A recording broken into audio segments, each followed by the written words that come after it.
as the battle continues.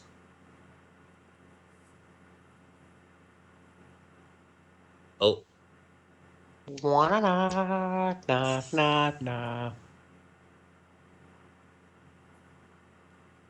Not the literal end of the campaign. yes! Yeah. Yeah. Yeah. Yeah. Yeah. Yeah. Yes? Indeed. Quite indubitably. Indubitably. Right. Top of the round. To the sniper in the top corner that has been shooting the whole time. He's going to take they're going to take a shot, 2 shots towards Calduin. No, just 1 shot towards Calduin. Does Calduin get any cover from the combination of the marketplace stall and the tree? They severely miss anyways. We wouldn't have to take it into account. I rolled a 3. All right. As the bullet boom, collides into the palm tree as it explodes in a burst of flame as the top of the pine tree into the water below. As a pine cone drops on one of the bloodhound's heads. No, it drops on your head, dealing 8 damage. Fair. All right, bye. Alistair, you're up with Beckett on deck. We are down Heather.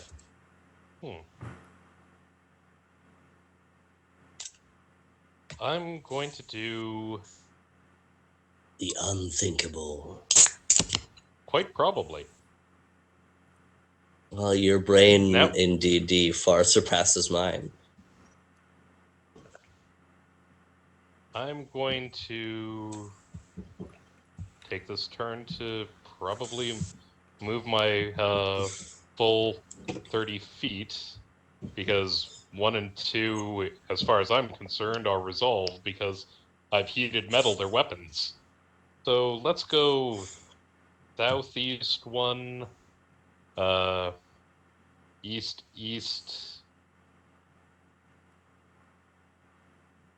northeast, north.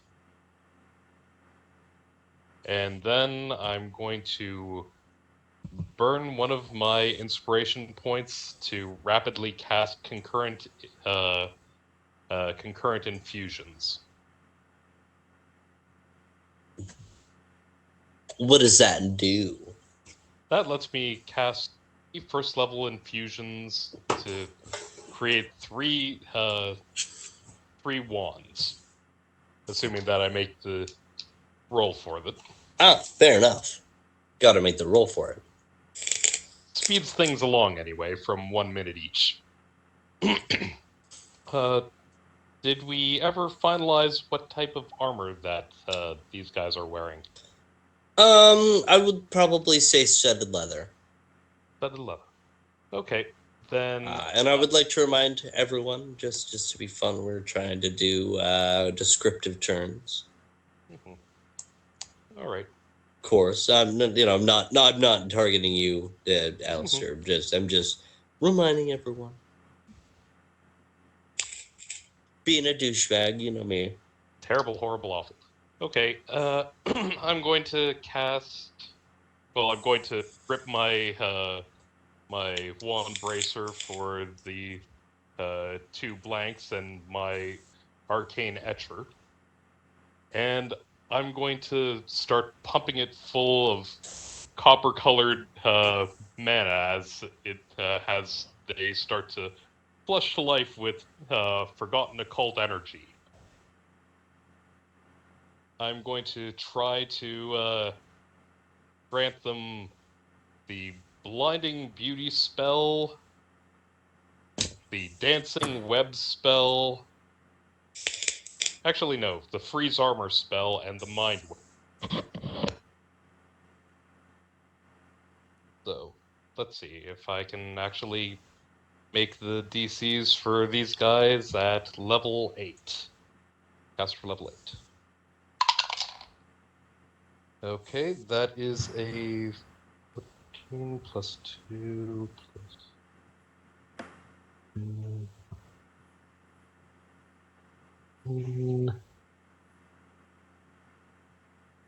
That should pass.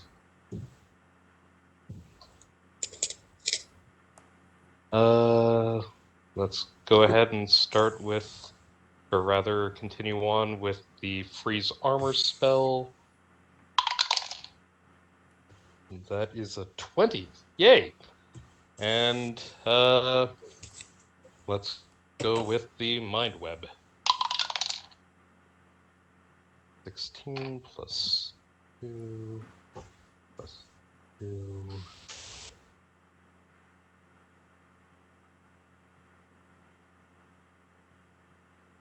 During this brief artificer's turn, brief is a very strong word to use there. I just wanted to say thank you very much for watching, everybody, and to please like and subscribe, and to check out our other works. We have my streaming on Twitch, twitch.tv/p IINK88, probably, or just 18. It's one of them. As well as Fan Rantan and Ben Fender podcast on YouTube, run by our good friend Owen. And I'd like to preemptively apologize to our editor for the nightmare he's going to have editing this episode. Oh God, yeah, please. Love you. Love you. Leave a like for our editor. Our poor editor. He's putting in the work right now. He's working overtime, trying to get the episodes out, and we're only making it more difficult for him. So we love you, Liam. Please feel better, and please don't hate us. So my checks should be good. Fucking fan-babular, my friend. Is that all you do with your turn? That's my move action and my standard action. I'm done. Beckett, you're up. Cool. Is Nyze at 2 or at 1? Like, who's he? You are. Number 1 and number 2 are enemies. Beckett is B. Yeah. Yeah. Well, which do we remember which enemy Nyze is facing? I believe it's 1. 1 has been thoroughly thrashed from having lost a whole bunch of mobility options between dexterity damage and such. Number 2, I believe, is still reasonably healthy. Okay. So we'll say out of logic, he would be facing 2 if 1 is kind of incapacitated-ish. Okay. As far One as is very weak in terms of stats, but still high-ish health, and 2 is still high-ish on stats with very low health. yeah, you're correct. He is pretty low on health. Okay. I'm gonna attack 2 then, just because it's the closest one to me. I'm gonna attack with my cane sword, so. First is... So where are we going with you? First attack is a 26.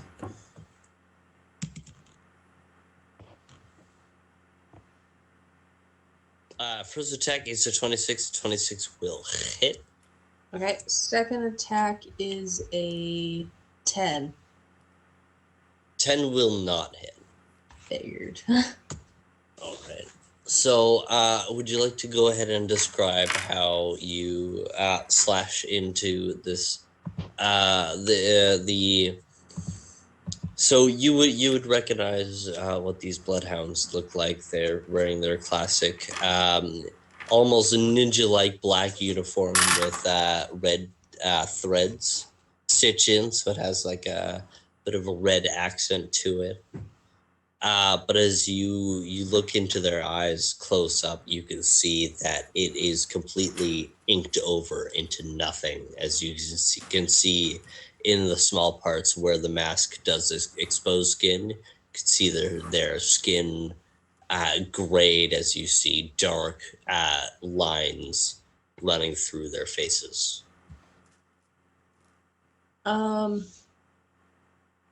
I would say Beckett's like holding her cane sword, like cane, and like,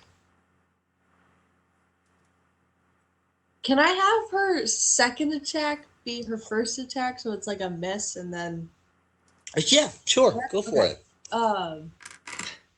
So forgets to take the cover off of her cane sword and just boops the guy on the side of the head and goes, "Oh shit, whoops," and then.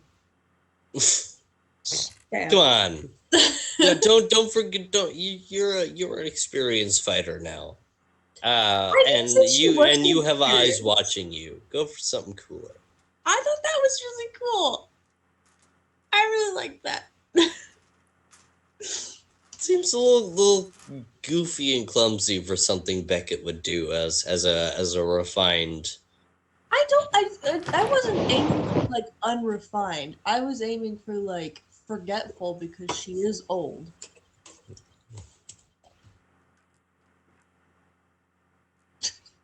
All right, make it cool. Hell yeah. Fuck yeah. Go ahead. Sorry, redescribe that as I interrupted you. Okay. She's holding her cane sword, walks up to the dude, and goes to swing and just boops him in the side of the head. Don't rush it, V. Don't rush it. Describe it. Feel it. Live it. She walks up. She hobbles up to the dude with her cane, and then lifts it up and whacks him inside the head. Doesn't do a whole lot because the cover's still on the cane. So she actually, she doesn't even take it off with her hand. She just whips it off with the sword, like just throws it away, and then comes back around and crosses across his chest with it, and just does it really quickly so that he doesn't have a chance to respond to that. Straight across his chest. Yeah, as you you go and swing your blade out and knock the base out into its jaw. He kind of he groans like a human. And as you kind of realizing, you click the ornate button with the letter L inscribed into it as you kind of whip it out into your hand as the sheath slides off as you go for an uppercut towards his chest as he cries out in pain as you see a mix of human red blood and what looks like ink. Okay. As you slash your blade through his chest, a familiar chill washes over your shoulders. You hear the voice of the poison echo in the back of your mind. Why are you acting like a pacifist? They're already gone, darling. Do what you have to do, silly girl. As that's what you do with your turn? Yeah. Yeah, I don't think there's anything else I could do. So number 3's turn. Does anyone remember if he's facing Orgolan or Tobin?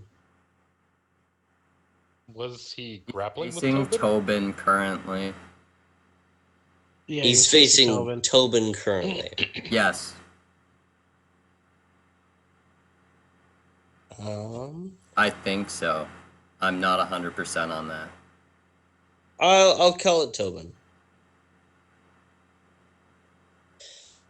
As the number 3 blood hunter begins to move, Orgolan, you feel a chill run through your blood as you feel like a kind of an astral hand grasp your heart. As you feel a blood curse course through your veins. This number 3 makes a strike towards Tobin. He's gonna make 2 strikes towards Tobin because he's standing still.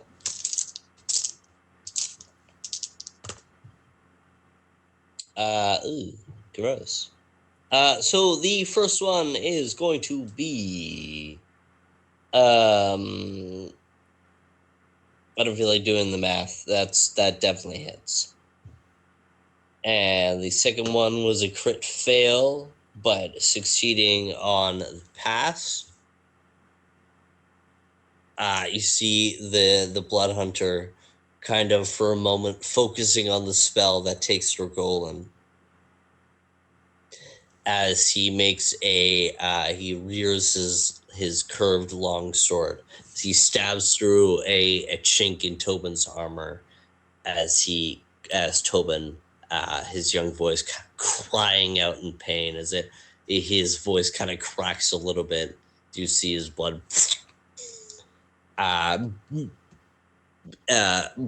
bursts out of the wound as the blood hunter rears his blade to try and strike towards the neck, but in the last second, Tobin stumbles back and rears his blade up to deflect the attack. Orgolan with Yonatan, Peter on deck, and Nyze following. Yeah. Orgolan, what do you do with your turn? So I am going to spin my Ring of Drow around, casting darkness on top of me.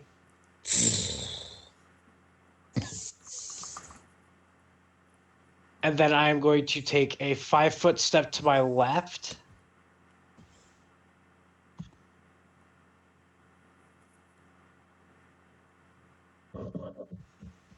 And then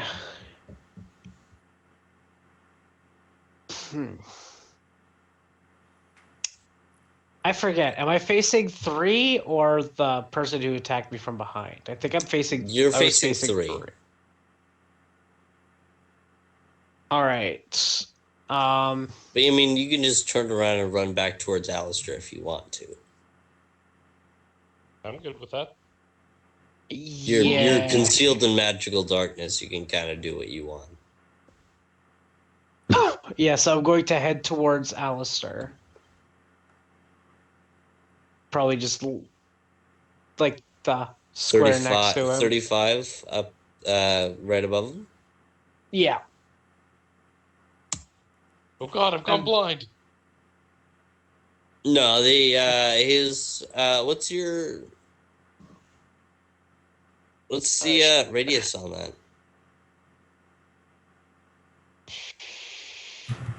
What's the radius of the darkness spell? I'm on it.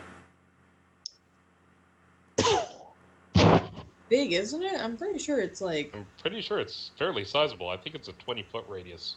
Yeah, because I'm trying to remember. That sounds right. Yeah, darkness illuminates out to a 20-foot radius. So 40-foot diameter. I've gone blind. Oh, is it actually that big? Yeah, it's a 40-foot diameter.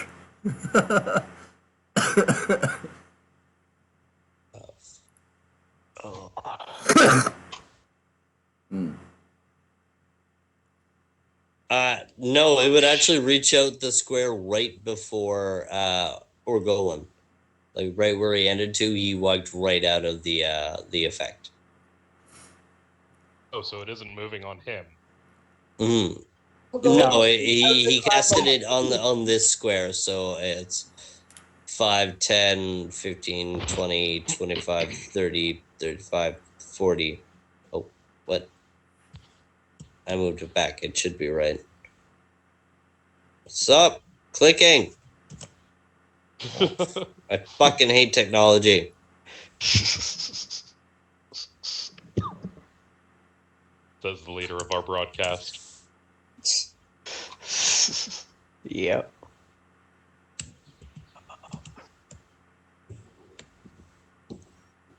All right, fuck you. I'm not counting squares. It ends right before a Growling comes out of the thing.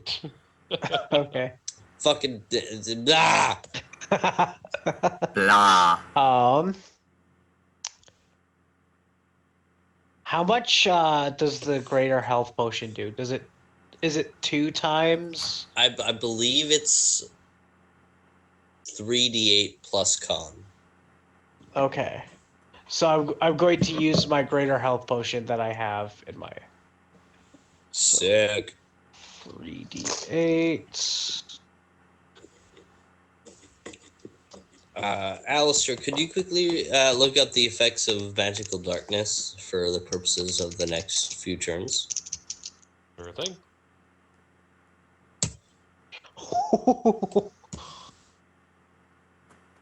Okay. So 3d8 plus con. Do I add the con bonus to each of them or just at the end? At the end. So.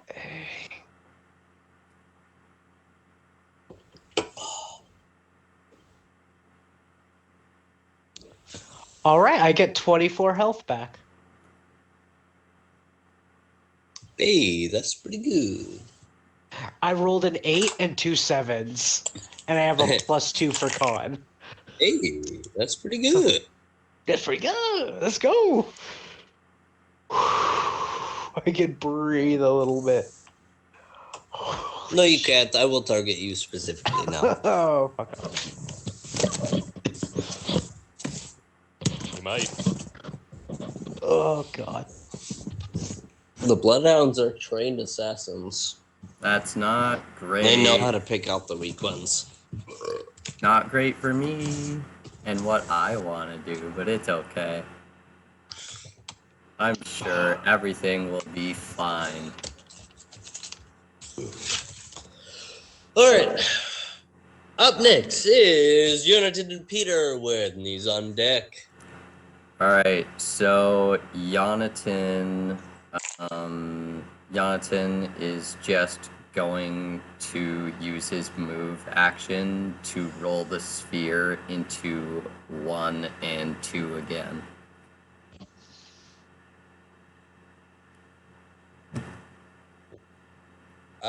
Sorry, what's the save on that? That is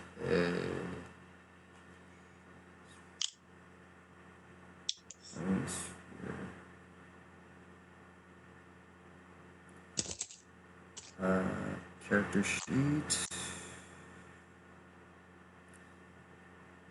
That is a DC 17 reflex saving throw. On Uno and Duo. So 2 has a -6 to Dex. Mm-hmm.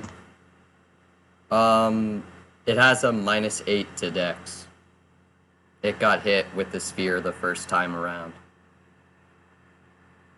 -8 to Dex? Yeah, the numbing sphere Jeez. deals 1d4 Dex damage on hit. So that's a 9 from 2. Okay.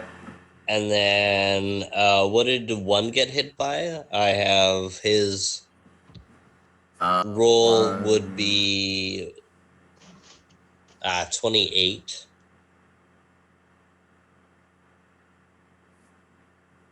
Yeah, like 28 total. Yeah. Okay, so number 2 will get hit for 2d6 cold damage 2d6 cold. and 1d4 dex. And then 1 is unaffected. That is 5 non-lethal cold damage and 4 dexterity damage. You want to describe how this knocks him out and paralyzes him? Yeah, so as Yonatan seeing the carnage that is off to his, just having a look over, just seeing the flaming palm tree go down as the layer of darkness rises up from Orgolem's ring, and then the battle that's going on, and he quickly turns his attention back to the battle in front of him. And,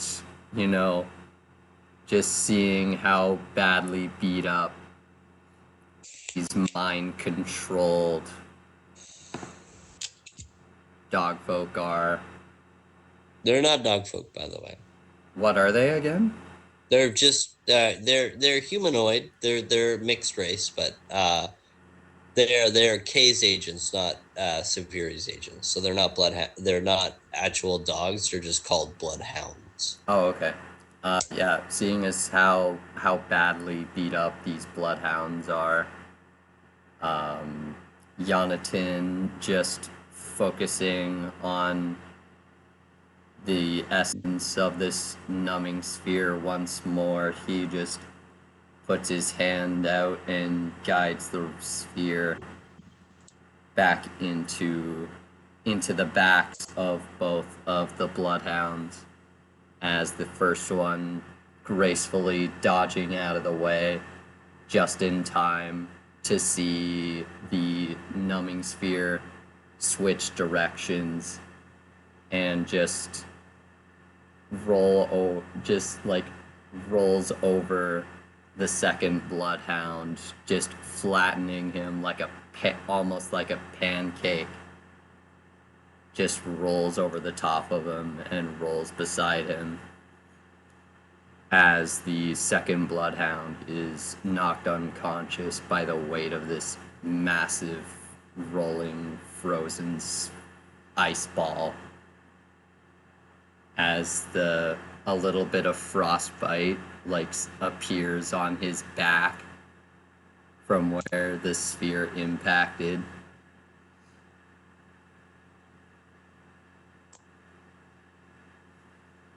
And I would like to examine if these bloodhounds are under some kind of brainwashing or enchantment spell or something of the sort. I think by your predetermined premonitions, you could already tell that they are absolutely under some kind of mind control spell. Go ahead and roll me an Arcana check. Okay.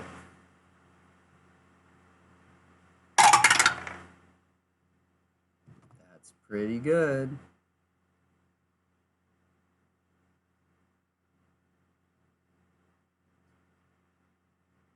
That is a 22. Your previous encounters with the Everdark kind of gives you some foresight into what controls these bloodhounds. You look into the details of their skin, and they remind you very particularly of what you similarly went through with your body decayed. But with these void dark lines running through their skin as well as their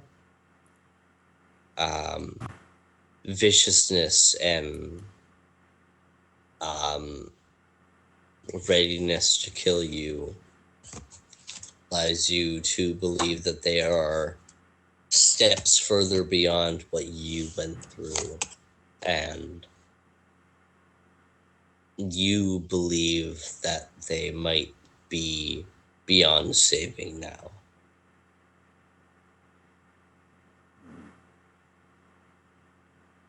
Well, don't know if I don't try. As Jonathan is just going to once again wipe his forehead. The leaf mark is on his right hand as Jonathan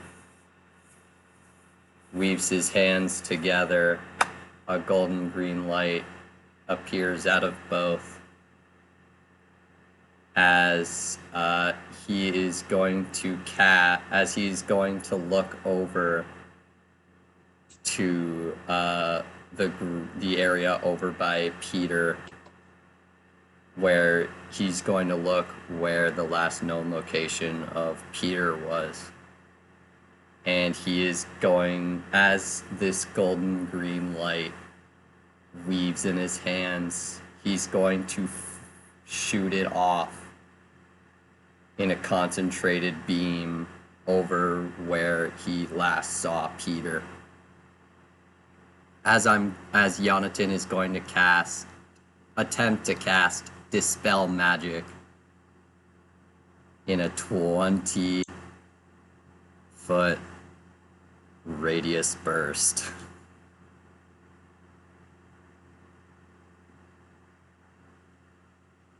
So what would the caster roll against that? So that would be Orgolan. Yeah. You would be rolling against any magical auras inside the area, or Golden would have to roll a d20 plus their caster level, and compare it against the enchantments or magic items present.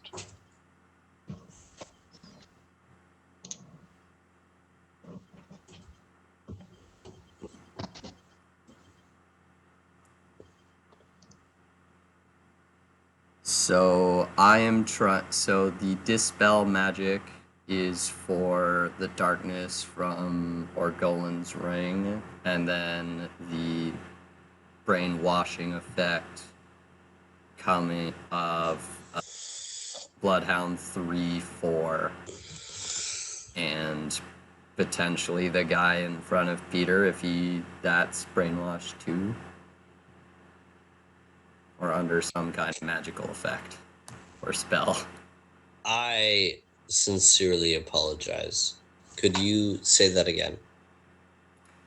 Okay. So the targets for this spell, since it's in a 20-foot radius burst centered on Peter's last known location, that would be Orgolan's darkness,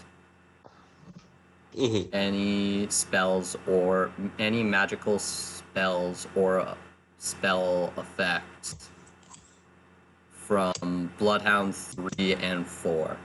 Okay. And what's the DC on that? No DC. It is based on caster level. So in this case, he needs to roll a d20.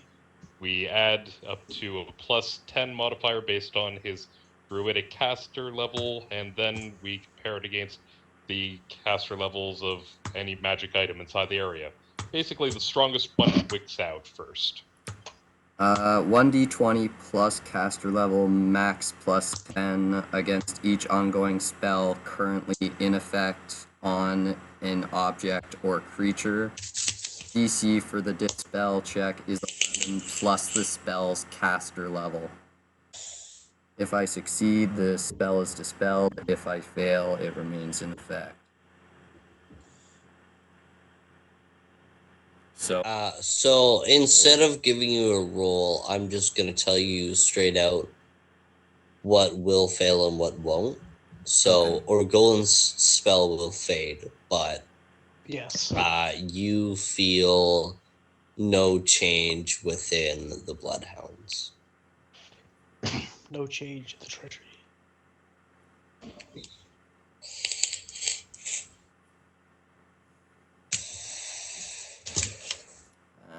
Okay.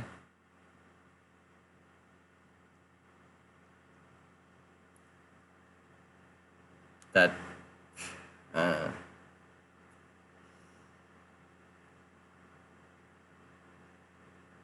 Could I take that? Could I take that back then? Or No. You feel as you cast a spell, you feel the enchantment on Dispel Magic. On the enchantment within the Bloodhounds is too powerful for your Dispel Magic to affect anything.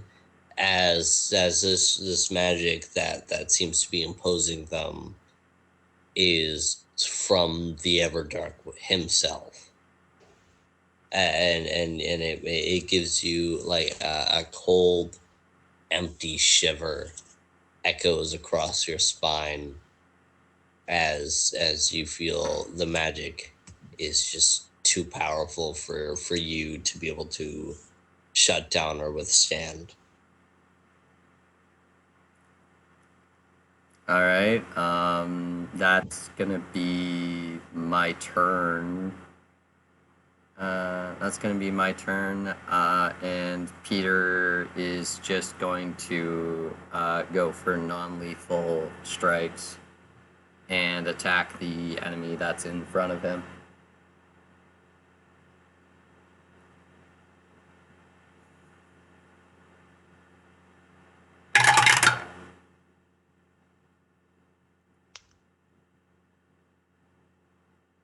And as Peter is standing still, he's going to do a full attack action.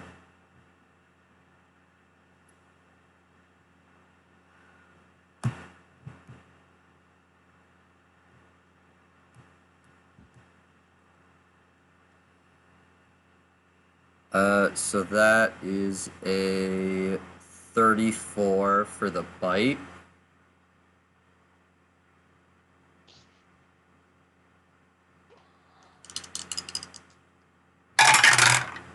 And the 2 claws is going to be a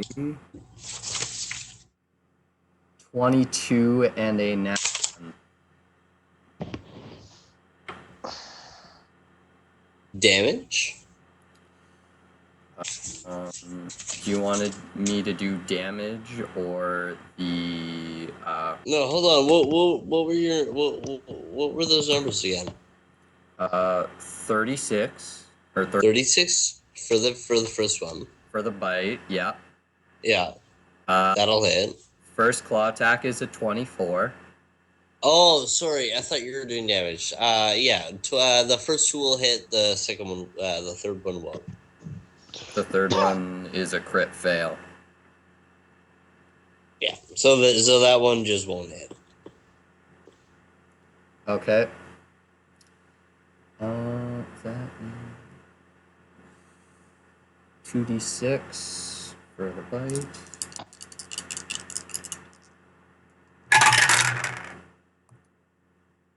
That is 8 piercing damage for the bite.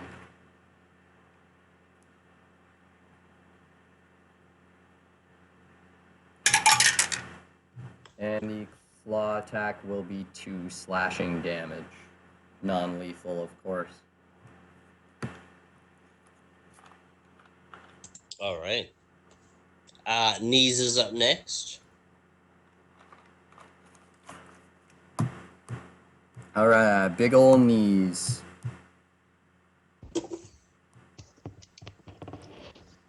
Nyze is going to just completely face towards number 1 and fire off a He's gonna fire off just a regular old breath attack. I think he has a lightning breath. Yeah, I think so. Do you have his character sheet up? Yeah, DC 18 reflex save. Yeah, that'll certainly fail. Alright, that's 66, baby. Woo! So the whole thing goes down. And the whole thing goes down. Bleh. End of the campaign, boys. Today is the day. I'm just kidding. But today we do finally have a full table, so I thought it would be fun if first I'm going to guess the order of our players, and then in such order, they're going to do the intro, but they can only speak one word at a time. No. Oh So, my. That sounds like first on the fresh list hell. is James. Yeah. Or And then Golan it would be abstains. Chris, and then it Yeah. would be Owen, Yeah. and then it would be Liam, V, and Nate. Wrong. No? It's V Liam Nate. V, Liam, Nate. Yeah. Really? Yeah. I thought Liam joined first. Then he got kicked out. I don't know how that happened, but that's weird. All right. I joined third, I think. Don't worry about. Well, first, hey, like regarding you and V. Don't question my order. It's just how my computer does it. Instead of questioning his order, he's going to start us off with our first word of our intro. When? B. Don't fuck it up, Owen. Wish. No. Don't be a dick, Owen. Come on. You know Don't the make this saying. more difficult than it has to be, because if this has to go on for What half do an what hour do when we start say? at 7, How it's do you gonna do a be your recap, fault. Owen? What does it start off? When we. Left. Oh, close enough. I don't know who's next. It's V. Liam. Off. Yeah, she said off. Oh, We. Where? Fighting. A.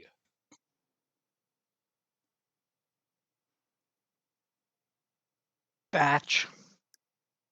Of. Hatch. What did you? Hatch? What did you say? I said hatch. Hatch. Co.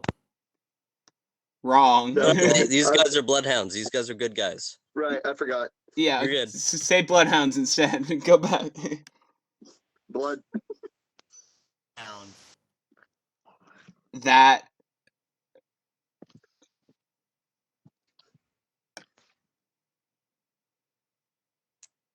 I'm sorry. Kicked? Was. That was. I think our grammar's going bad. Yeah, I think we're losing this one. We tried it, and Yeah. thank you guys for trying. That was awesome. We'll get it right one day. I was going for that we're brainwashed, but Oh, I thought you were gonna go for that kicked our asses. nah, I'm chilling. It was taking all my. I'm only a little bit bloodied. It was taking Only all a my little bit. restraint from. But our breaking out healer's into here. song with the bloodhound remarks. Let's do it. All right. Do. Nate, do you want to go ahead and recap last episode and then the little bit of the unrecorded bit of the fight?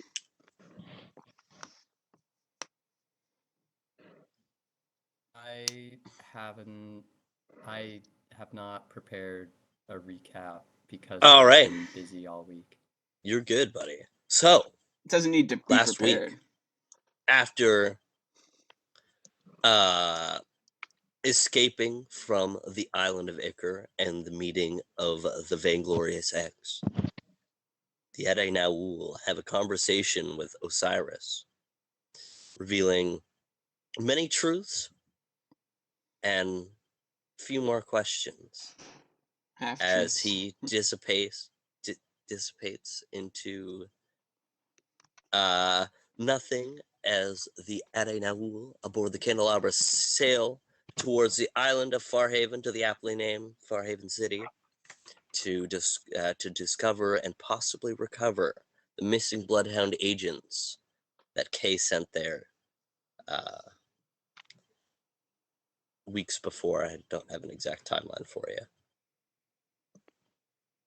Approaching this mysterious and eerie island as the colors contrast seems to be faded. They step afoot into an empty city. They make their way in, seeing a few shadow creatures that seem to pay them no mind, as if the Edainaul were the ghosts. Once they lose track of the shadows, Tobin gets an itch on his neck that they're being watched. Then a pack of brainwashed bloodhounds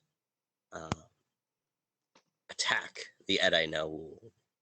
As a brawl breaks out in the street, a sniper in a rooftop far away, Orgolan feeling damaged, the rest of the Edainaul taking some damage so far.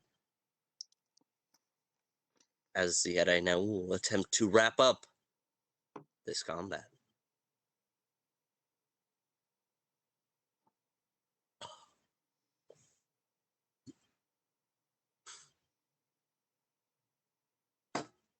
All right. All right, all right, all right.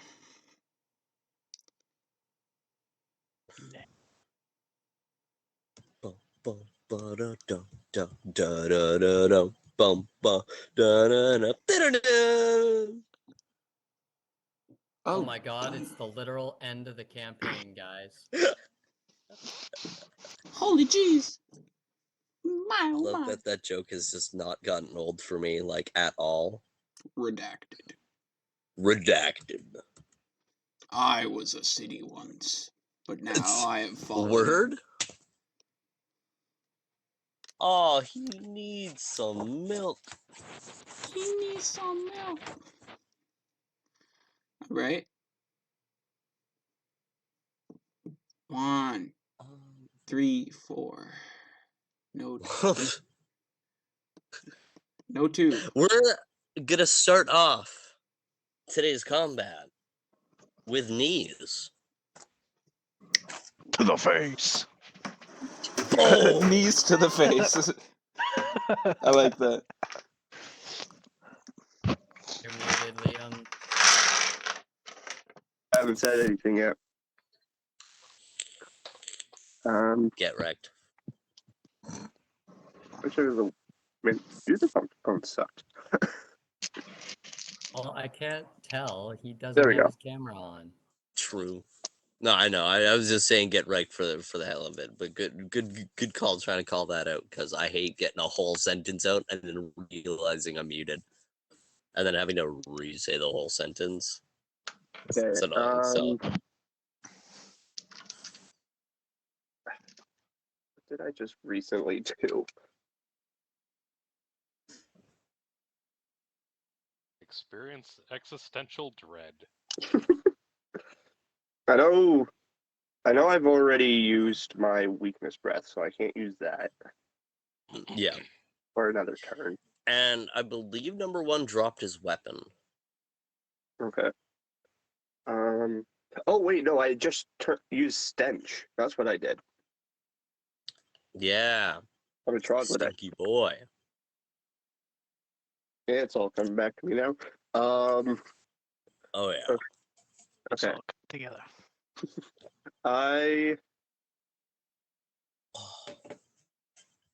I'm just gonna prepare, I guess. So I'm gonna take a 5-foot step back away from 1 and revert to my normal form, and that's what I'll do. And that's your turn? Yes, sir. All right. Moving on to Tobin. In the thick of it. Have I grappled him yet? I feel like I did. Yes, you did get him in a grapple. Right. So, Chris, you said in order to, like, actually tie him up, I'd have to take him to the ground first? You would need to succeed on a grapple. He would need to lose the grapple check on his round, and then it would come back to you so you could move in to pin him. Well, I already have him grappled. So, Yes. can I now pin him? Well, yeah, if he's grappled on your turn, you can move in to try to pin him. Perfect. I would like to attempt to pin him. No. Yeah, of Yes, course. please. Go ahead and roll grapple. Yeah. It's just grapple again? Okay. Yeah, just a grapple. Let me check these. That one did best. Come on, baby. Nice. That's not bad. How does a 27 look? Absolutely will grapple. Will pin him to Beautiful. the ground. And Having you is that my standard take action? him down. I believe it's a standard action to pin. Okay, so I had grappled him from behind. So as I have him grappled from behind, I'm gonna pull the How rope. are you holding him from behind? Yeah, so I'm like, just how is holding your him. grapple held? I'm getting first? to it. I'm getting to it. Yeah. So I just had him grab from behind, just kind of bunny hug, but I'm holding the rope in my hand. So I grab the rope and then I pull it tight against his chest, and then like shoulder, like with the rope pulled tight across his chest, I push him into the ground. So that you know, like next time once I actually get a chance to rope, I can rope it. You know. As you slam him to the ground, he calls out in a guttural, agonizing groan and says, "Ah, none shall escape the Father's grasp."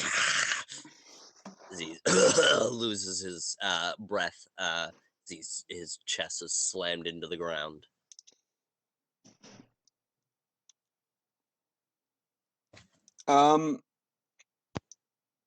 I guess that will probably be it for my turn. Because I can't like time up this turn or anything. So,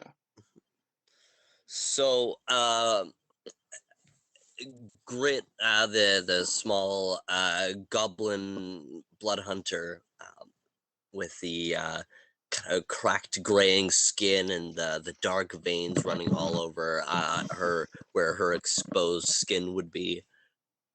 She has like almost like Wolverine claw daggers in her hands as she's almost like foaming at the mouth as she's looking around confused, looking for the drow, realizing he disappeared into the darkness.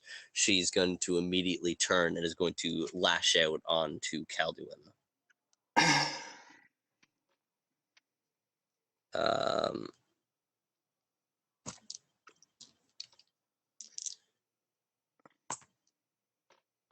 Ooh, good rolls. A 30 will hit on Calduin. That's double my AC. Awesome. So the other one will hit as well with a 25. Jesus. I know. I need to design some armor, apparently. D4, D6.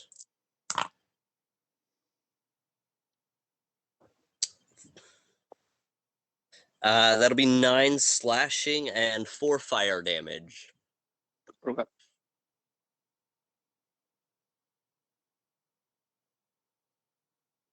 As Calduin, you see one of the people you actually became a little bit closer with, well, with your time with the Bloodhounds, as you trained with a few of the members that are currently attacking. You see in front of you Grit, mother of 2. Father of As none. she just watching her almost like a feral animal. It hurts your heart as Calduin, someone who really values family, and you, in your heart, you feel you were adopted into the Bloodhound family while you were seeking to discover more of your abilities. Now seeing your friends in a state of helplessness, how does Calduin feel as the claws gnash through, one up his the side of his rib cage, and the other one slash towards his stomach? I look them in the eye. I'm gonna set this right. This isn't you. The Father will return us to glory.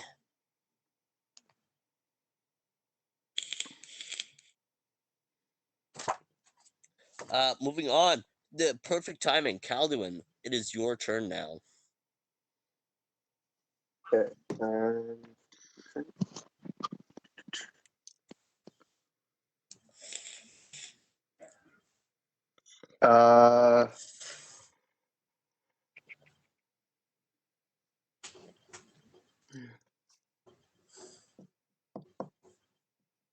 What is the logical person?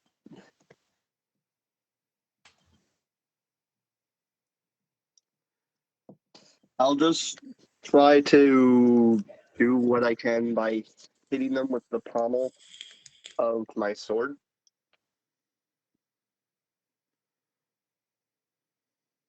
Okay. Trying to do I'll give some you probably non-lethal here. 1d6 bludgeoning on the pommel of your blade. Okay. With your prowess of the blade, I'd give you 1d6. So it's kind of a bulbous glass jar at the end. Yeah, I was just thinking, don't break it. Yeah, I'm not hitting. I rolled a 6. Damn. Well, funnily enough, when we played offline, Calduin got an inspiration point. That checks out. Do you in the only have logs. one attack right now still? I have 2. I forgot about that. Yeah, I rolled even lower on that second one. Wow, you gotta switch out your What? dice, brother. That was a different die. What? All my dice hate me. No matter what I do. You gotta just Apparently. change your name to Curse-Duin. Oh, that would have been nice. So go with that roll. It was a 12. If I'm doing first attack, it would be 17. Not 17, 19. 19. On grit? Yeah. Yeah, that'll hit. Alright. Guess I'm using a whole Woo! 3 damage. A whole 3 damage. I thought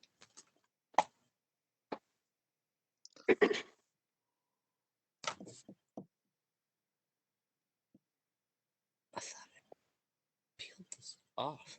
The fuck? Never mind, I guess. All right. As how does Calduin wait. after? Oh, sorry. Go for it. It doesn't matter, but I completely forgot that I'm technically still in Wraith form. Oh, yeah, you are technically still in Wraith form. So their attacks probably still would hit because they have to go for my touch AC, but they can't use strength on me. Okay, so give yourself 4 HP. Okay. Compromise. But that's all I can do. So All right. Number one, his turn. Sticky. 5,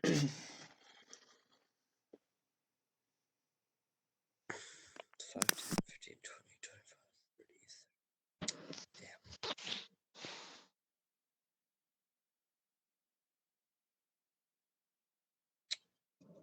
Number one is he kind of looks around a little bit desperately. He stares forward, it stares into Nyze's eyes and just growls. It's a guttural.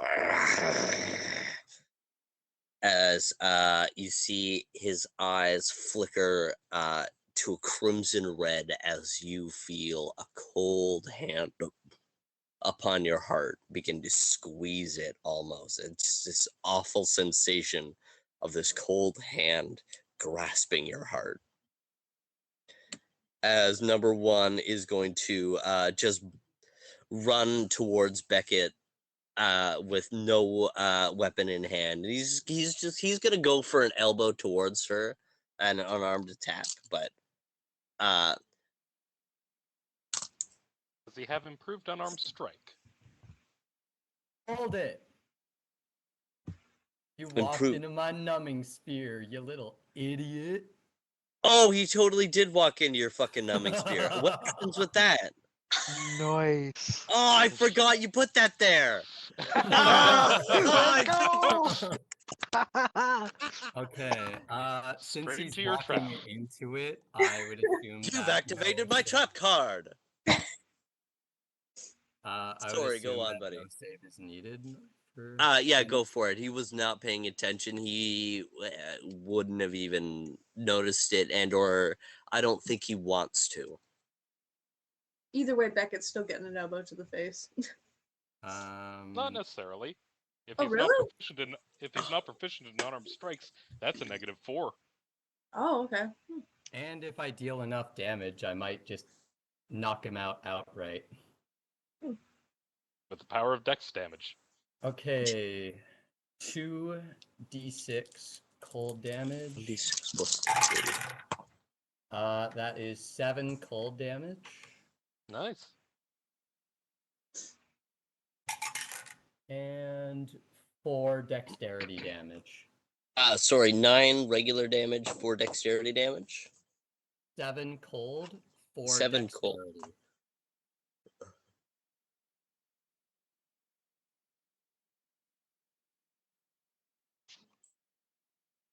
Ah, Mhm. I misread one of my abilities, so that doesn't even work. Oh dear. So, Wait. can you describe as he wildly charges forward towards Beckett and enters the breaches of your spell and then gets paralyzed?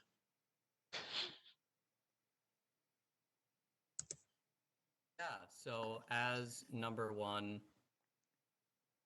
Bloodhound number one is just charging in.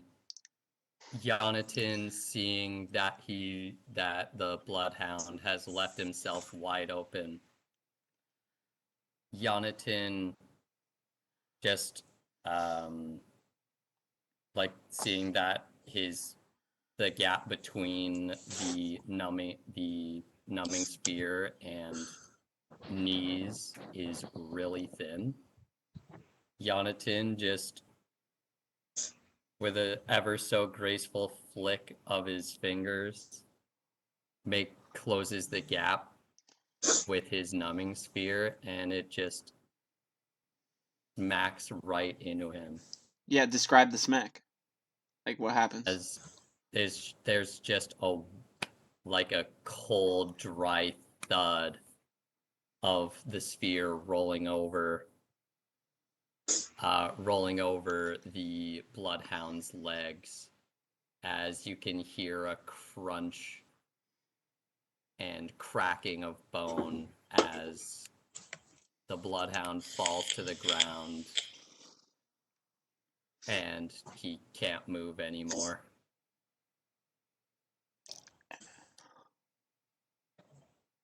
Very nice. As number one falls to the ground, number 4 watching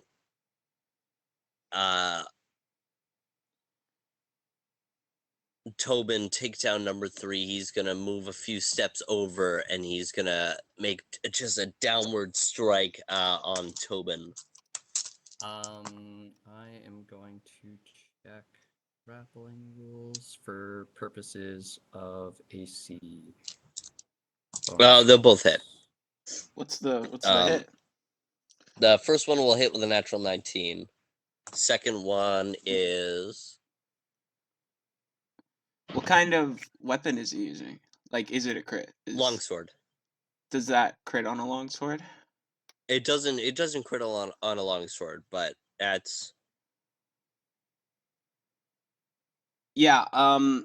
33 for the first hit, and Mhm. then that will be 26 for the second hit. Second one won't hit. So I'm Second gonna one won't hit. so I'm gonna cast Wings of Cover in response to his first hit. So As he's kind of making just like a downward strike, like towards like your the back of your neck. So you can go ahead and describe how your spell takes effect. oh, okay. So as I'm wrestling this guy to the ground, and out of the peripheral, well, he's kind of like beside me, so like, oh yes, but he's swinging. Okay, so out of my peripheral vision, as I see this guy going for a strike that would, most likely kill me, my eyes are gonna be able my eyes are gonna begin to glow as I see it happen, and and at the moment, like as the blade starts to come down, a pair of white dragon wings sprout from Tobin's back and cover and kind of like like a dragon when it like covers itself, like it wraps around Tobin's body, and as it wraps around his body, a sort of like blizzard is going to form, and as he goes to strike, his blade is going to as his blade goes to hit it, it's gonna hit off this like wall of force created by the wings as the wings push out again, blocking his blade, and the blizzard disperses, and Tobin's coming back, like Tobin's eyes are gonna go back to normal and just like look around wildly, not quite understanding how that happened, but Um, being safe from getting his head chopped off. as the blizzard disperses just for a split second, you see Tobin in his new armor, fashioned and forged by his father. On his back, you see a large pair of white scaled dragon wings. As just for that brief moment, you see them as they and glitter down in a glistening snowfall. As Tobin, in this moment that you cast a spell, you hear an amalgamation of a combination of voices in your head. You hear your mother, your father, your grandfather, and Tyrael, and Palor all at once say, "I'm so proud of you." As the bloodhound's blade clashes upon one of the wings, as it with so much force kind of blows his blade back, leaving him completely open for his next turn. Moving on would be Ari, as she is going to dismount from her perch. 5, 10, 15, 20, 25, 30 feet.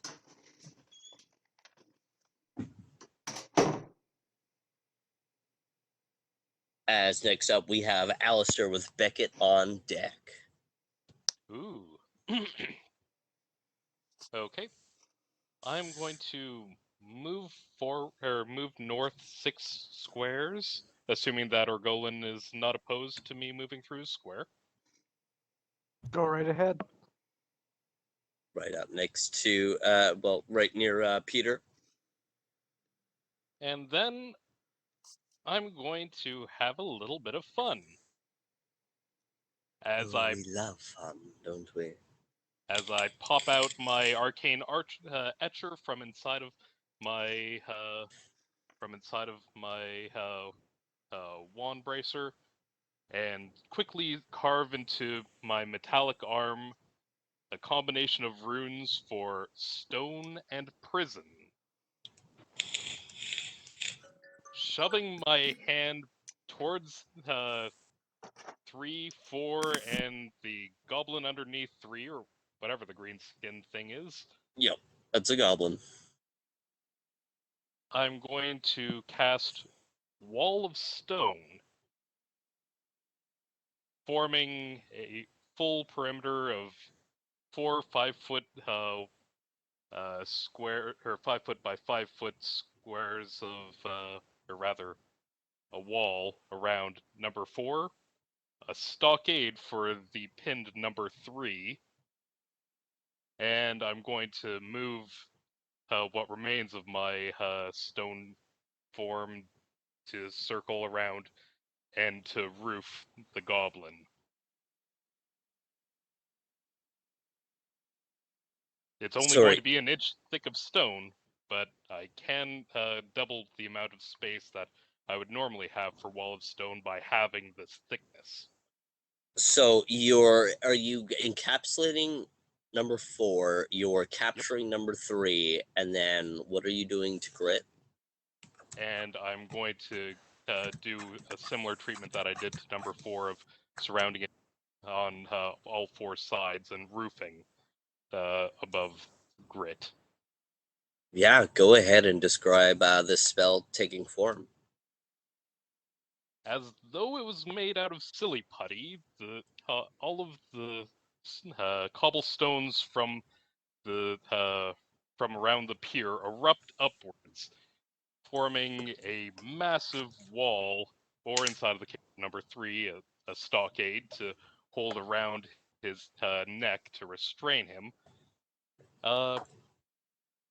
As it instantly hardens, they are allowed, all of them, 3, 4, and the goblin are allowed to make a reflex save to try to escape from their fates. Good luck for 3. Does my grapple have any effect on that reflex save? Yeah, 4 had a shit roll. I'm not going to give 3 anything because he's pinned. And yet another shit roll for grit. Let's see Okay, if the maybe... DC was 22. Hold on. Oh, yeah. No, that'll get all 3 of them. I rolled a 3 and a 7. Nice. All right. Well then, that should pretty much wrap up those guys anyway. I mean, number 3 can flail about, I suppose, but Don't worry, I'll take care of that bitch that shot me like 3 times, 2 or 3 times. As the cobblestone around forms cages around the bloodhound and a stockade for number 3, you begin to hear guttural, like, screaming as you hear Grit beginning to attempt to tear at the stones with her claws, to no avail. Beckett, you're up. As can I get a heal check from you? A heal check? Yeah. Yeah.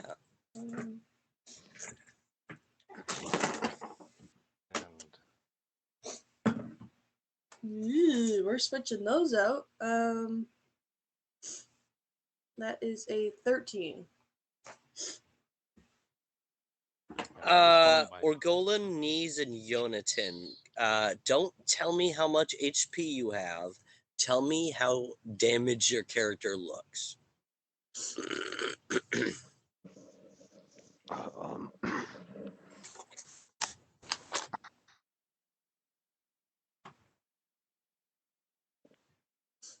We'll start with Nyze, just make it easy.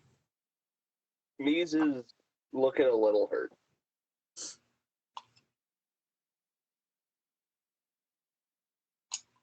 Could you maybe describe it in any more detail, or is it just a little hurt? He's just got a few scratches on him. From the attacks he's received, there's some minor gashes that you can see in the areas that the scales have yet to cover. Okay. Yonatan? Yonatan looks perfectly fit as a fiddle. He looks almost completely fresh aside from the few spells he's cast in this battle. Golan. Orgolan seems really worse for wear. You see a lot of like the claw gashes on his back, some more stabs and slashes that he's taken.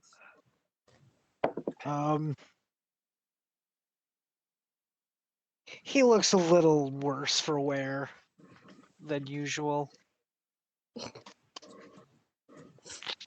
Is Orgolan canonically ugly?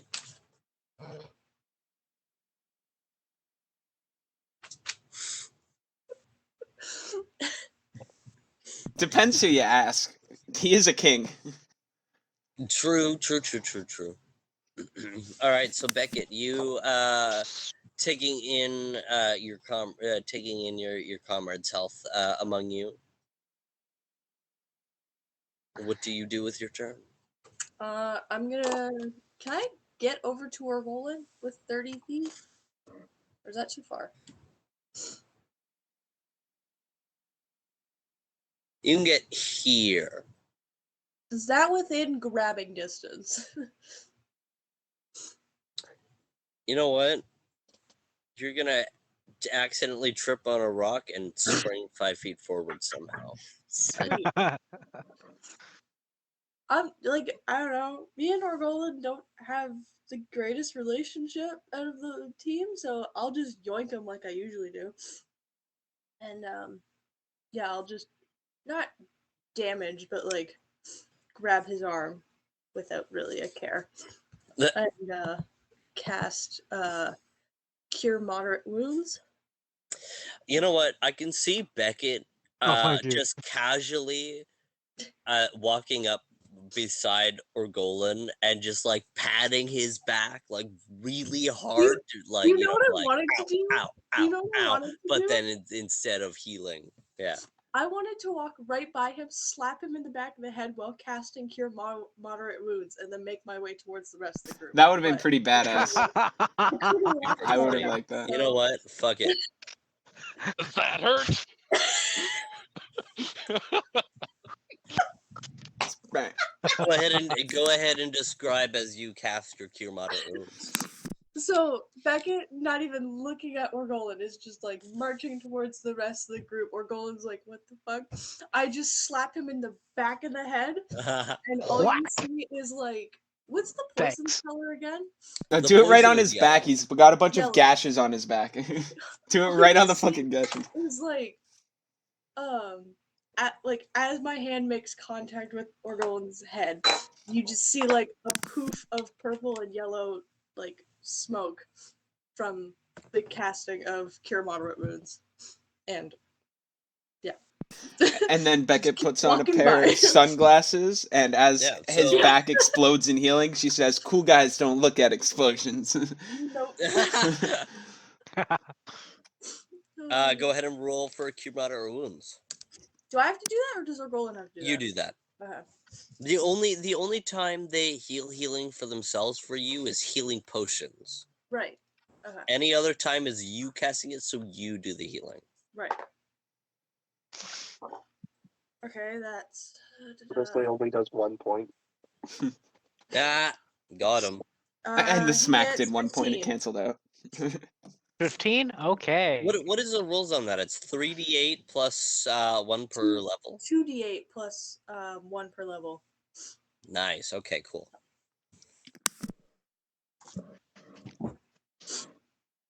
All right. We chilling. And that's that. Number 3, you see him wriggle around now, being held by both Tobin and the socks as he wriggles his fists around and trying to break out and roaring in frustration as it's on to Orgolan with Yonatan and Peter on deck. All right. Can you move the map up a little bit? Oh yeah, of course. Other way. Other way. Down? Yeah. A little more. Is there anyone in the bottom corner? Okay. That's all she There's got, only buddy. the one there. So there's Grit, who's in a stone box. There's 4 in a stone box. There's 3 in the stockhold, and then there's Ari up in the top corner, She's who mine. is just repositioning herself. She shot me in my Alright. tummy. She's dead. There's probably no way I can get to Ari at this turn. What's your movement? 5, 10, 15. So I have 60, I believe. You can't go through the wall of 4. Oh, is there space over there? You can get right above Calduin, but that's it.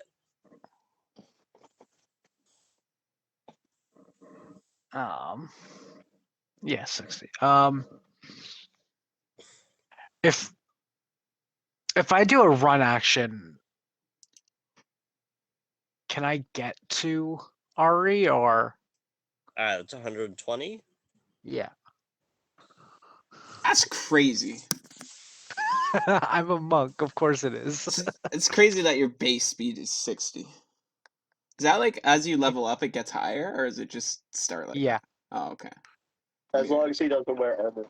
Ah, I would say it takes 115 feet for you to get to Ari, bro. because I'm gonna give it a 10 feet to get over the stone wall.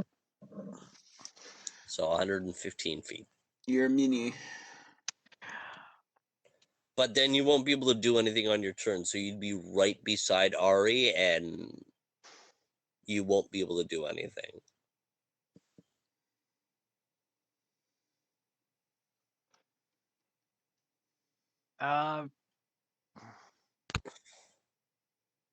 Yeah, You can let me sprint up just to her appear. face and say hello. Let me just appear right in front of our Ari. What's up?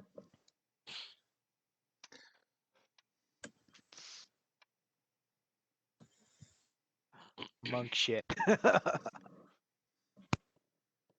Yonatan and Peter with knees on deck. Just for future reference, if somebody that you are not grappling is attacking you, you lose your dexterity bonus to AC.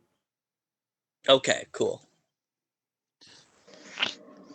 Don't matter. I got the dragon on my side, and my I don't. grandpa. Is there anything you think you could do for your turn? Because you're pretty far away from the combat. Yeah, I can move. He can walk. Yeah, I can move. And Hold just on. get as close as possible. 5, 10. I'm going to use my action to wild shape into a griffin. Mm. And then I'm going to fly 80 feet. Oh yeah, it's big brain time.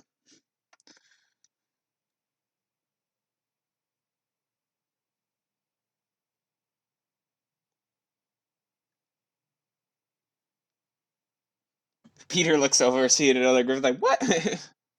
Mommy?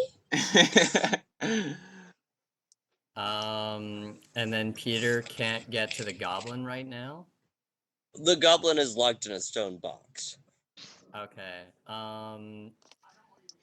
Peter has 40.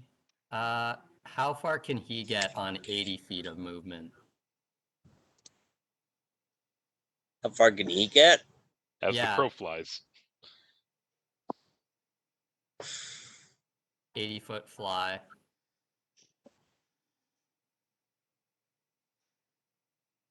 He could honestly get right to Ari. Yeah, let's do it. Peter's just gonna fly on up right to Ari and give Ari a big ol' bite. All right, go for it.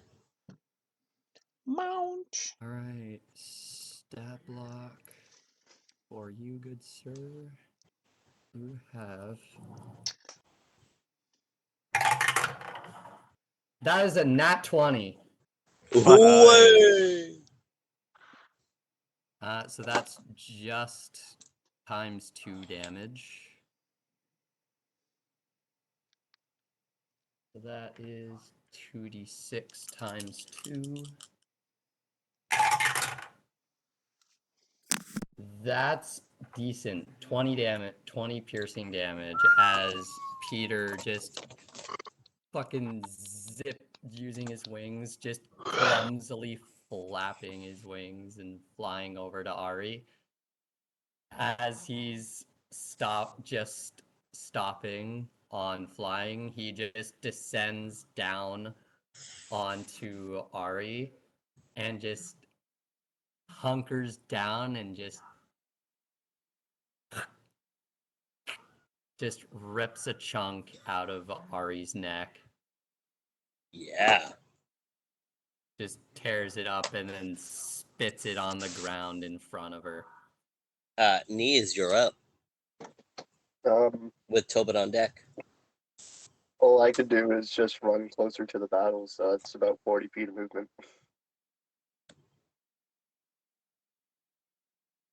You'll get it right up beside Beckett. Alright.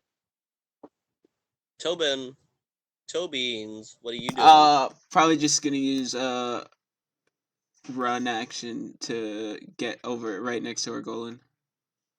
I don't know if I can get on that side. I might have to like squeeze in between Owen and Peter. That's too far. Fuck it, you're there. All right. Word. Calduin? Caldwell's just going to stay by number 3 to make sure they do not escape. Fair enough. As Ari, realizing very quickly that she is surrounded, she is going to jab her bayonet into Orgolan and pull the trigger of her rifle. Not good. Me really wishing I had that. I was a Dragonborn right now. Nice. Awesome. So the first one is going to be a 23 to hit. Yep. And then the second one is going to be more than that. Fuck. Oh, sorry. I closed my phone and then I realized I need it for damage. So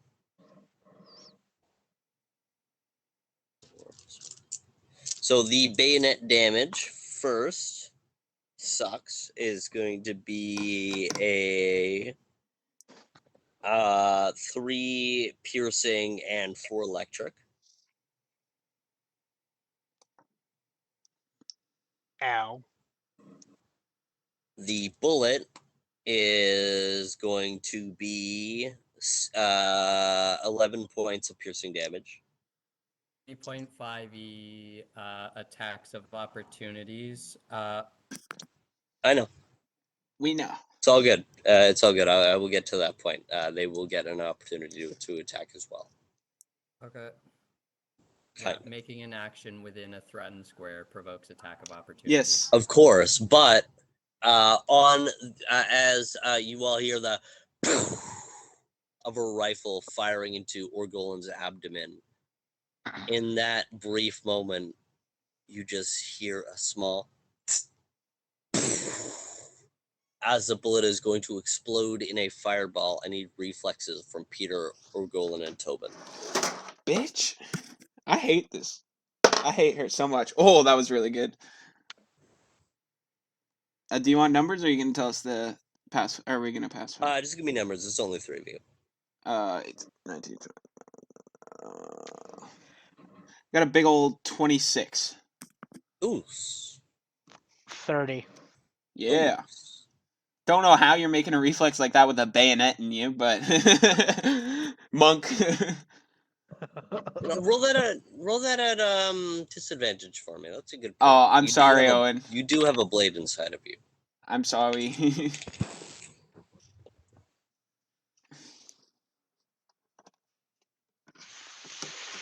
Fuck. Of course. Don't tell me. Yeah, that's a 15. Oh, okay. Peter? Wait, where? We lost Nate. Oh, we lost Nate. I'm gonna assume it's a fail because it's a DC 19. Oh my god, of course. How much HP are you working with right now, Orgolan? 29. Okay. All right. Thank God Beckett gave him a little love tap. That'll be 17 fire damage and then 8 fire damage to Tobin. Damn. 8. You don't take the 17. You take half, so you take 8. Yeah, I know. Yeah. And so Peter and Orgolan will take 17 fire damage. As you watch as Ari is stabbing this the bayonet into Orgolan's abdomen and pulling the trigger as she closes her eyes as she screeches out, "I'm sorry, Father!" As she is evaporated by her own explosion. What the fuck? Oh, it's okay. I was gonna kill her for doing that to Orgolan anyways. So with 1 and 2, 3 and 4 subdued, 1, 2, 3, and 4 subdued, as well as Grit subdued, and Ari dead, the Adai Naul succeed in this combat. Hi. Welcome back. Peter's gonna take 17 fire damage. Unless he can beat a reflex save of 19. Oh yeah, he beats it easily. He Did you rolled even a roll? natural. Yeah, I Oh rolled. damn. Peter rolled a natural 15 for a total of 26. Oh, Hey, so me he's too. gonna take 8 instead. Oh, he's got No, evasion? he's not. He's got evasion. Yeah. Bitch got evasion? Bitch Damn. got I have Who gave evasion. the I fucking have Griffin? evasion. Yeah, but you I didn't think I pass. But you failed. I think I have Doesn't greater. matter. That still means that he only takes half if he has improved evasion. Yeah, I've improved invasion, so I take half. Oh, nice. So you take 8 as well. So Hell you yeah. take 8 as Even- well. I think she took the full Where? 17 based on her I like think you should have evaporating. taken the full 17. No, He's her. been pissing me off. He's just a monk, dog. I know. Oh shit, why aren't you big anymore? Oh, it's Oh! because the slideshow is big. So, with that combat wrapped up, we're gonna go on a quick 8-minute break. Go, go, go, go, go! Or Goaly's just laying on the ground like, ow. I'd be like, see, she Toby's just gonna be like, I told you she likes to go for the tummy. As he like clutches his own side. Yeah, 8-minute break then. Oh yeah, let me pause it. Oh, that would help. Feeling a little bit damaged, desperate in unknown territory, the Adai Naul finish incapacitating the last of the Bloodhounds.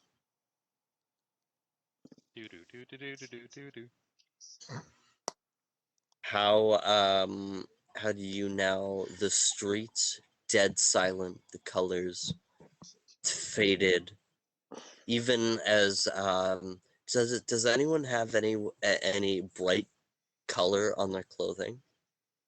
Blood. Other Yeah, than the definitely blood, that. No.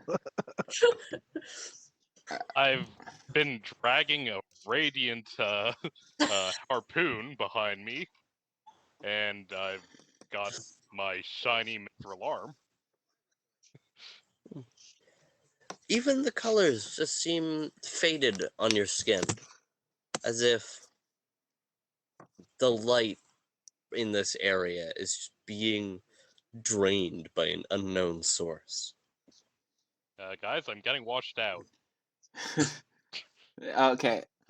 First, so with that being over and us being blown the fuck up, first things first, I'm gonna turn to Orgol and just like kind of like looking at just the hole, the gash and stuff. Be like, dude, are you okay?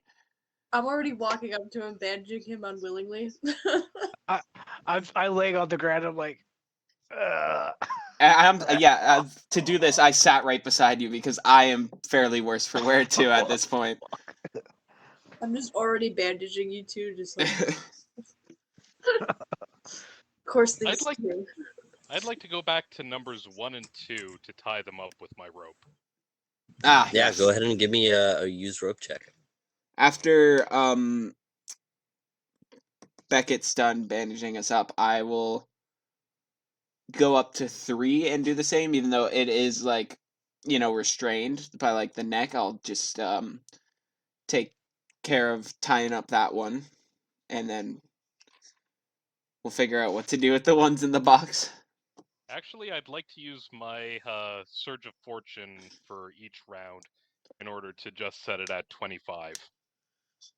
And I'm gonna use my wand to do it, so it'll be like 20 plus, so it should be all right. Yeah, go for it. You guys proficiently tie up the bloodhounds. So what do we do with these other two as we hear like they're scratching against the wall and stuff? Well, it's an inch thick Just knock stone. and scratch. I should probably put some air holes in there before tomorrow. Well, like, yeah, That's about but it. we have to, bring them back to K. Yeah, but they can have a little bit of detox time inside of the dark place. Okay. We can have a timeout. What do you? They're grounded. For getting stoned.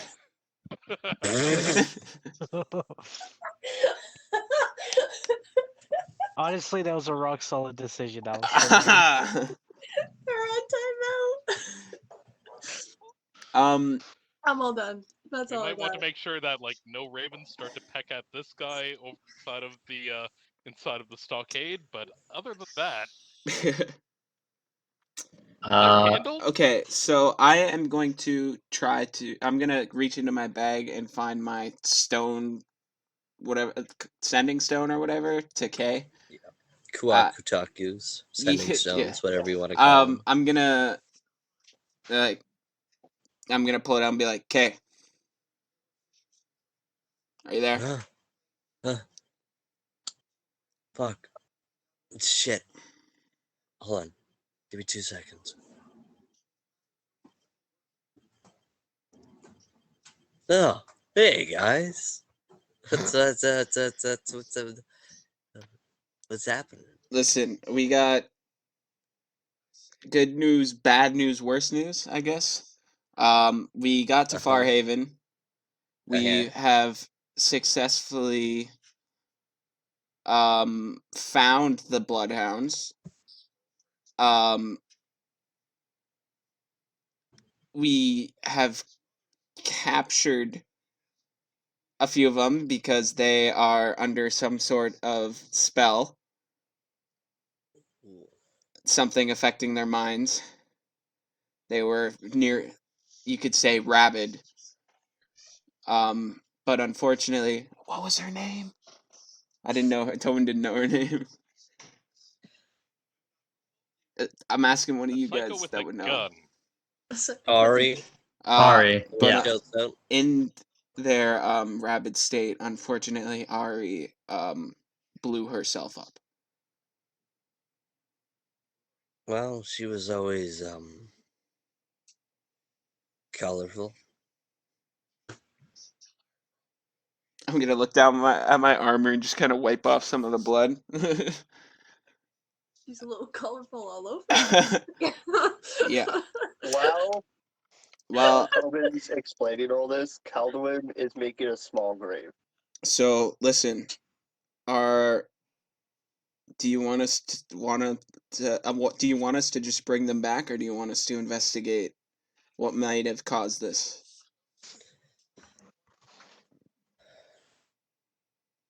Unfortunately, at the moment, very long pause.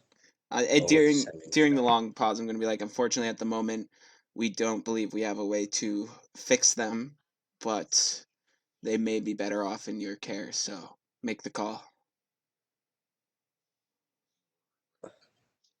We don't have the hands or the means to help them. If the Father has taken their minds, I fear there might not be much we can do.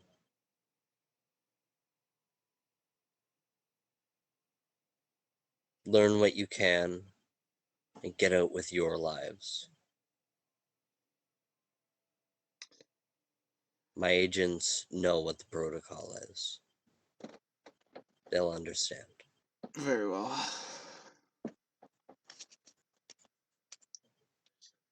All right. Bye. See ya. And I'll throw the stone back into my bag. As he just like cuts off with the see ya, you just hear a faint kind of bubbling sound for a moment as the sending stone fades off.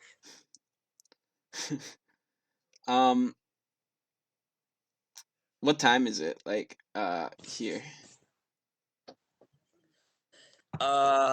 Currently it is 4 o'clock. You're hitting closer to the evening hours, but because this place is so Grab. drab, it seems probably closer. Like it looks closer to 8 o'clock, but judging by the sun, not that it's casting much light on this city, it's about 4 o'clock. I don't know about you guys, but I say we take over one of the taverns, a tavern/inns, and call it a night early. I feel like definitely a few of us could use some rest after that. I couldn't agree more. I'm gonna get up slowly, slowly from my sitting position and help Orgolan up. As Tobin is lifting Argolan up, Yonatan flies down to the ground, still in his griffin form. Gives Peter a little like Spider-Man meme. waggle. Gives Peter a little waggle on his head. And then I just walk up to Argolan,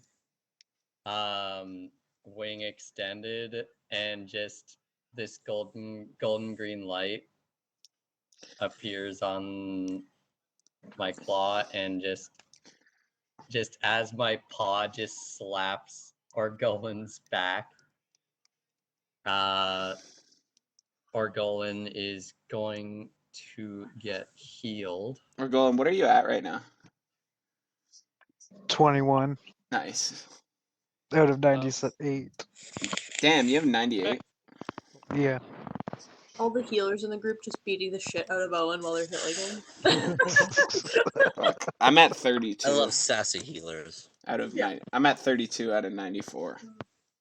Beckett, are you familiar with spells of the fifth circle? Jonathan or me? Beckett. No.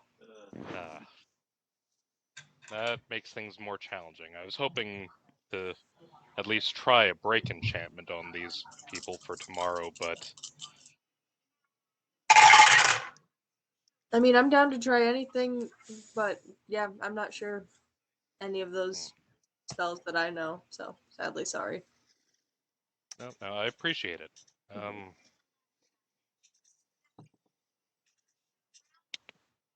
I'm gonna go help Calduin dig a hole.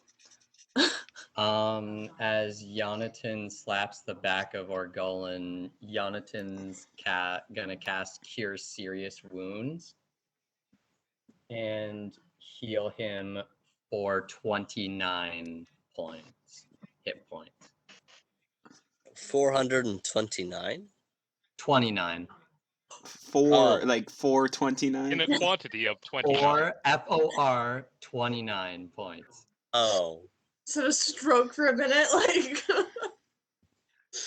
I'm a fucking idiot. You know what?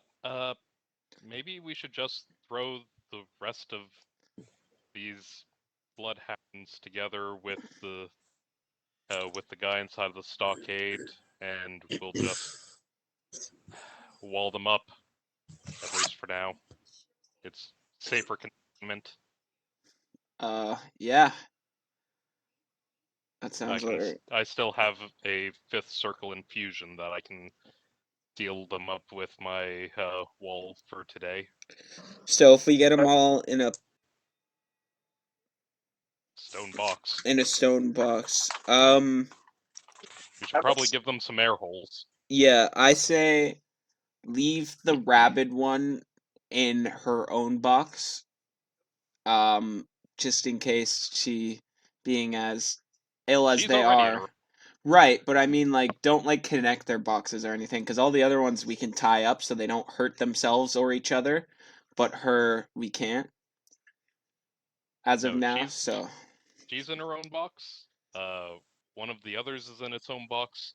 I was just thinking of tossing the two that we'd dropped Yeah, through their lack of agility into the same box as the one with or the one that's currently inside of the stockade. that sounds alright to me.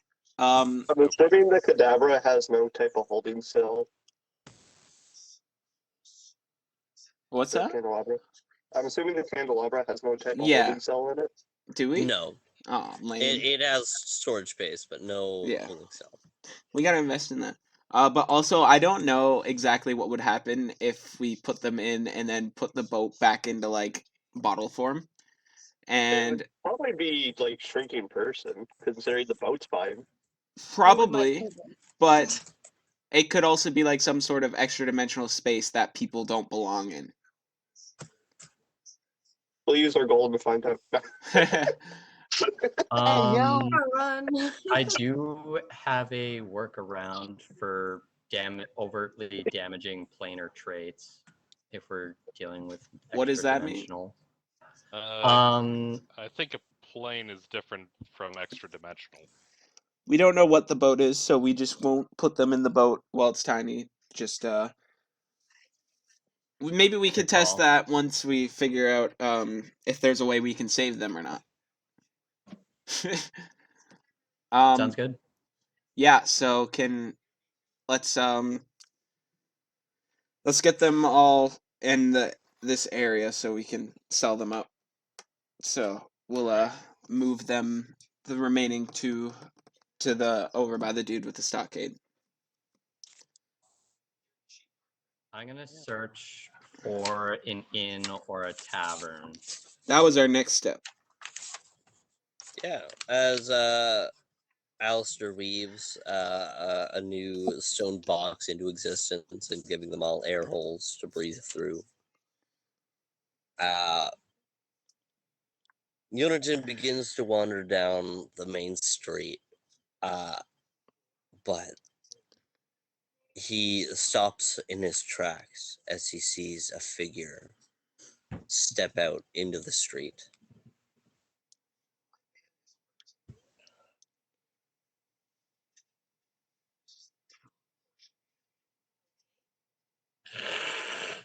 But first, before we cover that, anticipation. I have two other things to cover. Calduin, as your other party mates rush off to deal with other things, you begin to somberly dig a grave. As later on, Beckett slowly trots up to you and begins digging with you.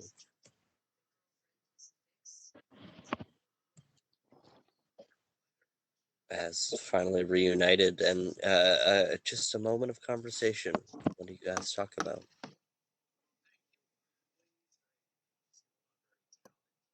I'm gonna do like a up and down of Calduin while I'm there, just to make sure like everything's okay with him. How's Calduin looking? Besides the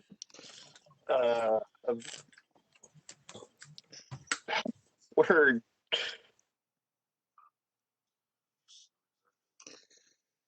Been there. I know what I want to say. I just don't know what I want to say. The attack he just had, wow. Can you tell him off my medication? Mm-hmm. A little bit. What? No. Besides the aftermath of the attack he just got, he has a couple scratches here and there, but he looks okay. So it's all superficial. I don't think that's the okay we were talking about. You're solemnly digging I a mean, grave in the Beckham was corner. doing both. but, Yeah. like, yeah. Physically, he's fine. Emotionally, Ah. That's the whole prognosis. it looks like he's pushing through on rage right now.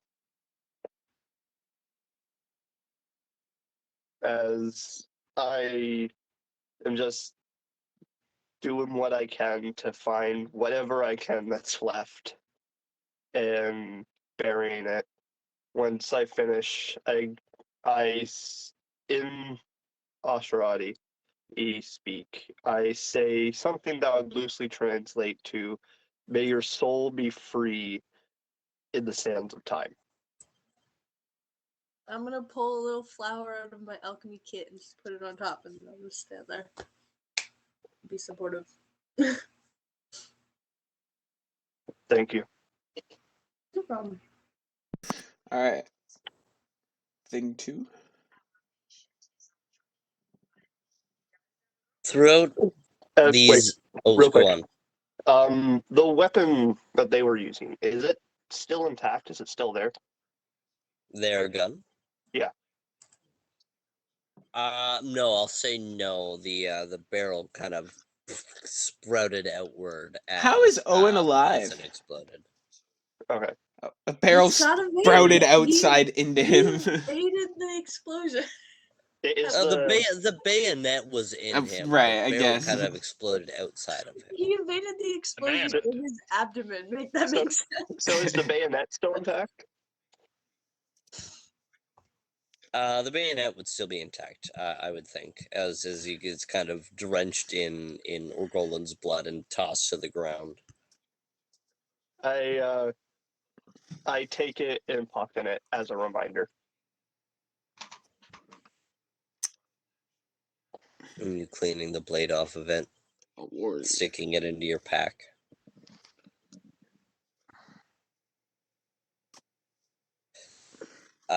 Throughout this entire conversation, Nyze, throughout towards the end of the combat, and now during this moment of calm, Nyze's head has been not pounding with a headache, but he hears a dull heartbeat in his mind. Thump, thump, thump, thump, thump, thump, thump, thump. As he feels the earth beneath him vibrate with the heartbeat, as it vroom, vroom, vroom. As Nyze is reminded, since he's in Firehaven City, he's reminded of that island that he keeps dreaming about. As Nyze is kind of distant in his own thoughts. How does Nyze react?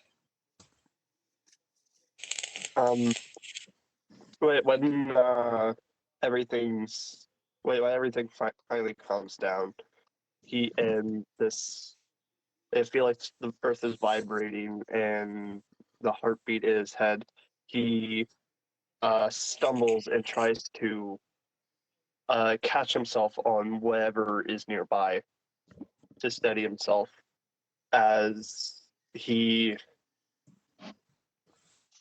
thinks back on what he knows and looks around just in the general area to see if there's any indication or like some building or some landmass that he could use to help pinpoint where he needs to be.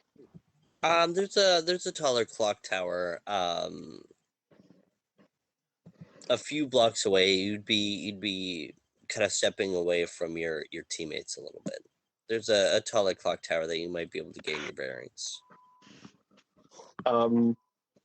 With with this heartbeat and shaking that just won't seem to go, I will go towards the clock tower, kind of in a dazed like state.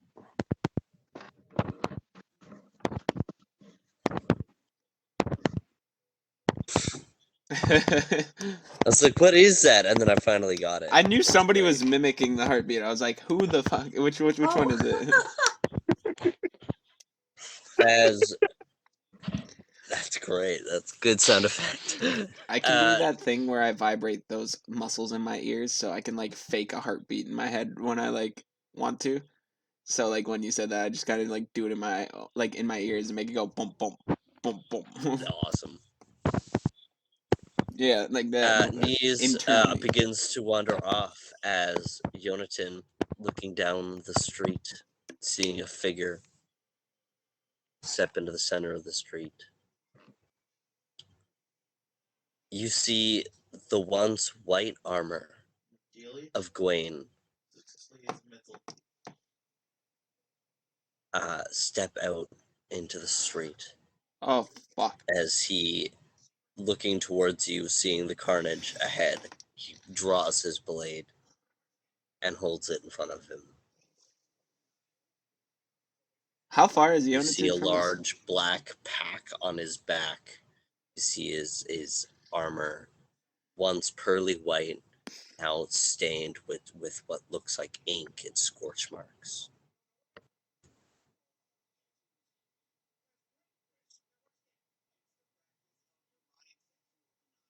He draws his blade and stares towards you and seems to ready himself for attack.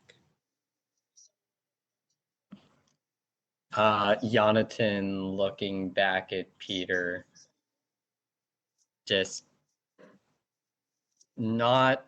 Jonathan is not trying to be aggressive in this moment. He's just more being protective of Peter in his griffin form. Just staying back, not really sure how to approach this scenario.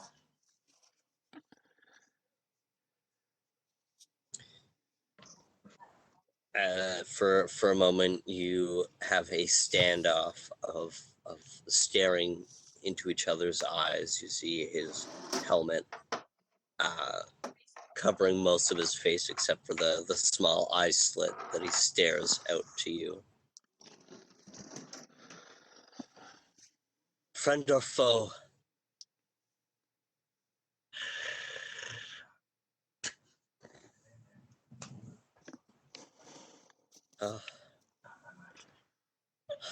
Bless Palor. Sheaths his blade, begins to walk forward. As he walks forward, you see black cloths are tied around his joints. As you see, he is wearing a shadowy disguise to keep himself concealed within this island. As he steps forward, he kind of scratches the neck of adult Yonatan Griffiniton. It's all right. Yona Griffin? That's worse. Yeah, Griffiniton is better. Griffiniton is better. He kind of scratches your neck a little bit and pats Peter's head and walks past you as his guard seems to have dropped now. You see a Jonathan's as Gawain is passing along, Jonathan's just gonna give him a big lick. It is good to see you again, Yonatan. A sight of retired eyes, for sure. As you see a large, dark backpack on his back that seems to, at times, kind of move and shuffle around. Jonathan is going to point his wing in the direction that he came from. Dear friend, I would love to speak to all of you in person. Come with me. Jonathan and consequently Peter immediately just guide Gwaine back to the group. I'm glad you all may have made your way here. Are you safe? Now, I think. Jonathan digs This his is- claw in the dirt once.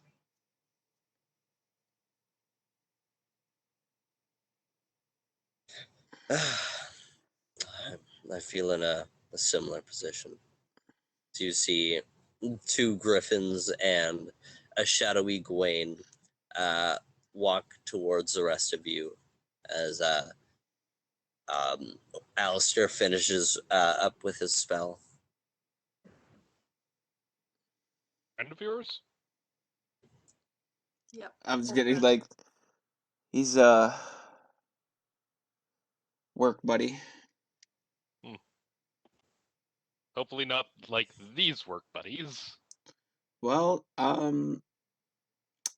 he's on the same level as Kay and Saphiri. He's the Herald of Palor. Ah, one of those. Okay. He takes off his helmet, kind of tucks it under his arm as he approaches you all. It is good to see you again, my friends.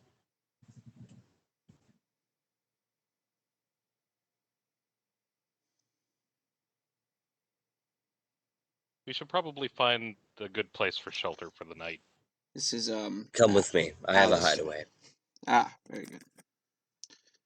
This is Alistair. He's a new comrade of ours. Alistair, he extends his hand out for a handshake. I'm Gwaine. Fantastic to meet you. I'm sure.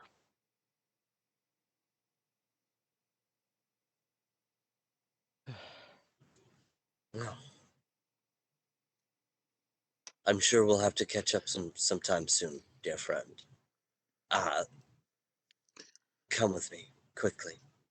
He leads you down a few streets, and he enters into what kind of looks like a residential building.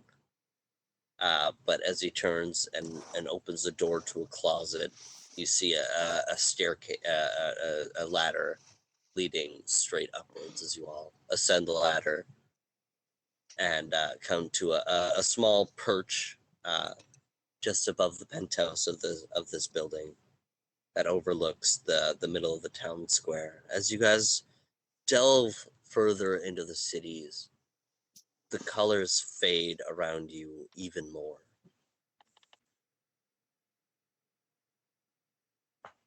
So, why are there shadows in the city? No. Well, it's a very long story. Your friends, the Yade know, they had an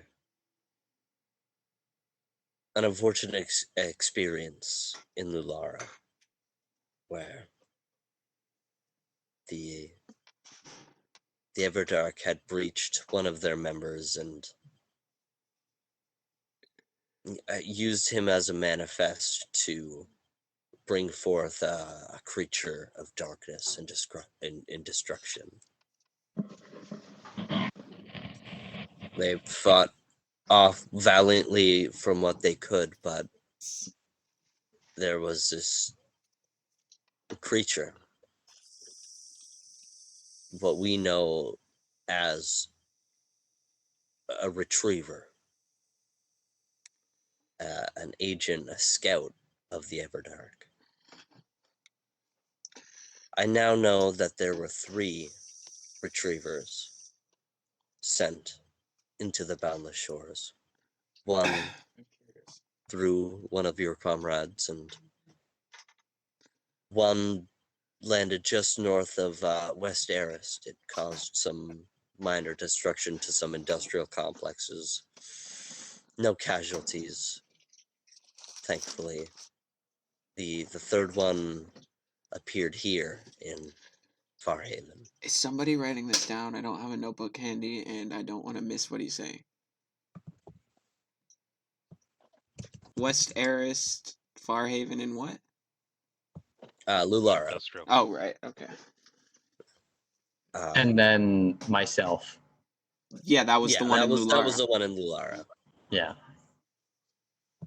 Gwen is respecting you by not being like, it was him. No, he's being like, one of your comrades was breached.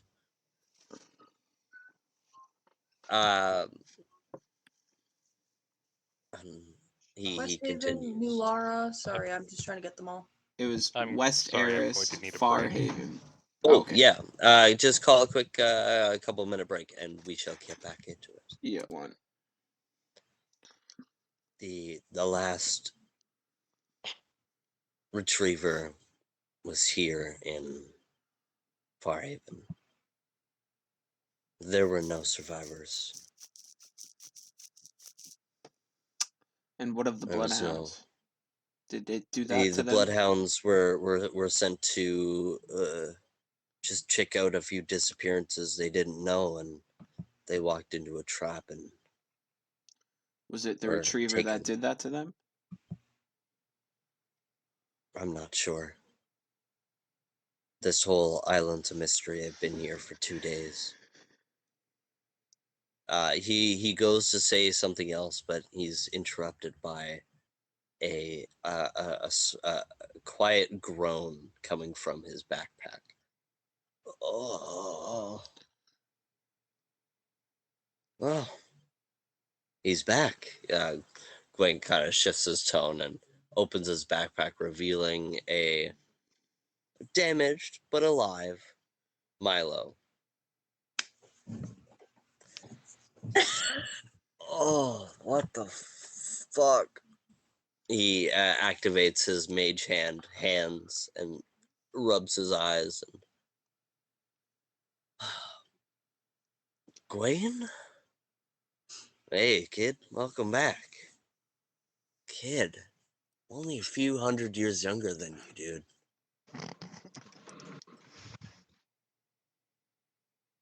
Well, I managed to save one. He kind of turns to the rest of you. Milo, you know the Ade Naul. The fucking dipshits. Hey, man. Hey, buddy. What is a Milo? Jonathan gives out a greeting kind of growl.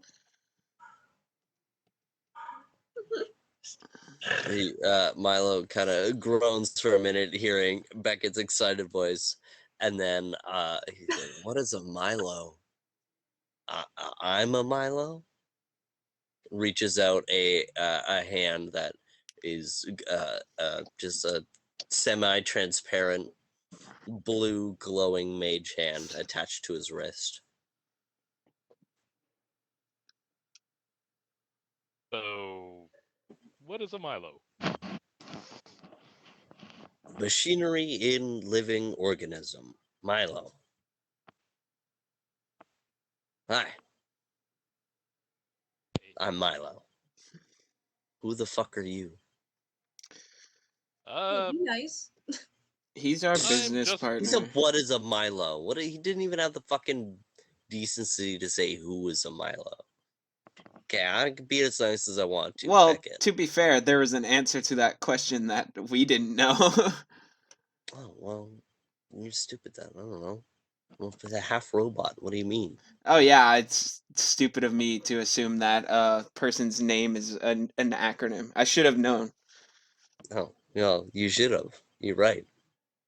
I'm a merchant that just kind of got tied up in all this. Huh.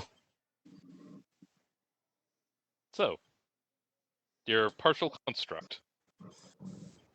Yeah. Care for a patch-up? I had a few spare parts back at the manor, but if you want to take a look, my shoulder's kind of seized up. Yeah, sure. I've still 40 got a that few. shit. I've still got a few circles of magic remaining on me for today. Might as well burn them out. I'm going to hit him with repair critical damage.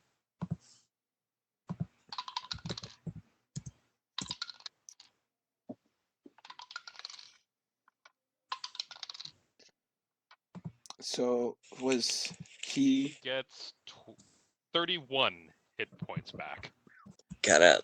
assuming that he counts as a construct. Your magic attacking his shoulder a little bit unsees as he stretches it out and kind of sighs in relief. Oh, well, thank you, Merchant Man. Now was That's a little better. was he in the same state as them, or did you get to him before that could happen? Well, due to his metallic nature, he seemed to have had some sort of resistance to it. I see. Well, we did our best to subdue your friends. We were able to capture and restrain for the time being most of them, except for, what did you say, Ari? Oh, that sucks. Well, Jonathan just thinking to himself, well, Ari's strategy kind of blew up in her face. Well, And in Unit or Orgolan's stomach. nice. Probably shouldn't speak ill of the smear. Oof. Hey.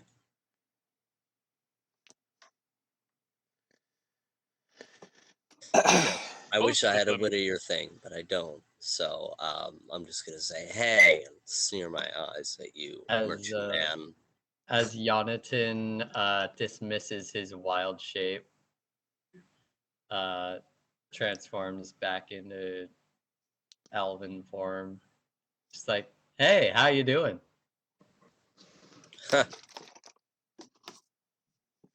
Word.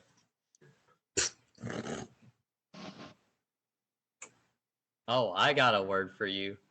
Dead. I got a word for you. Cause Ari's dead. Can a robot make that noise? Well, he just did, so. We're talking pretty I jokingly have one about weapon someone and that's two of you died are horribly. pissing me off. Shut the fuck up.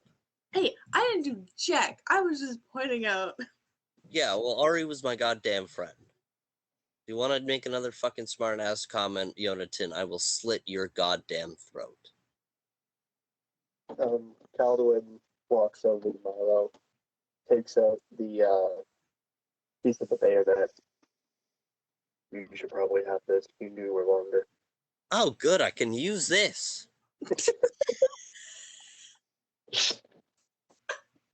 Love you too. Right. Well, let us settle our tensions for a moment. For all of you who didn't know, Milo was one of the first civilian casualties of the Second Arcane Purge.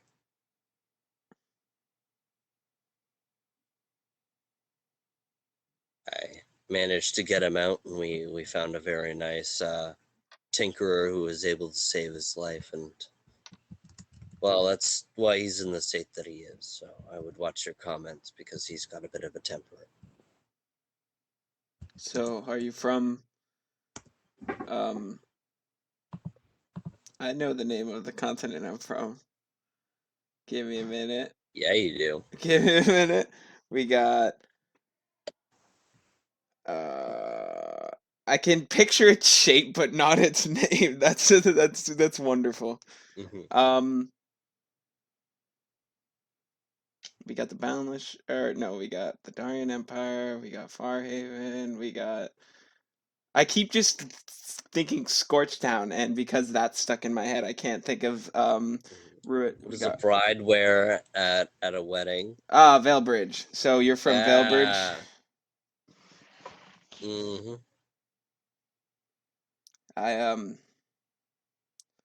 I've heard terrible things about the arcane purges. I'm sorry. Well, they cut off my arms and burnt me at a stake.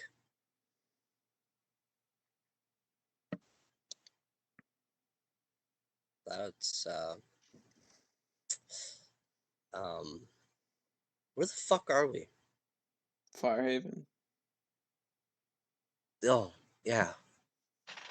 Kind of rubs his head for a minute. Okay, I'm gonna go lay down. He just curls back up into the backpack. Closes the flap over. Before he seals himself up. Let me know later if you need any more patch-ups.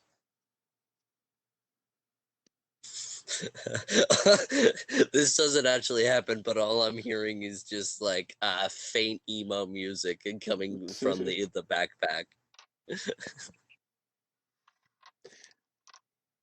Well, As Milo was pleasant. he's a good one. Good heart on that one. Wow. A mechanical heart, maybe. Yonatan, I smack now is Jonathan. not the time for jokes. Thank you, Calduin. It's not a good session unless somebody Wow. smacks Yonatan. What did you do Honestly. that for? It's usually me. So also, thank you, Calduin. What'd you do that for, Calduin? Smacks him again for the Hard work. stupid question. How? Jeez, I'm just trying to So- lighten the mood.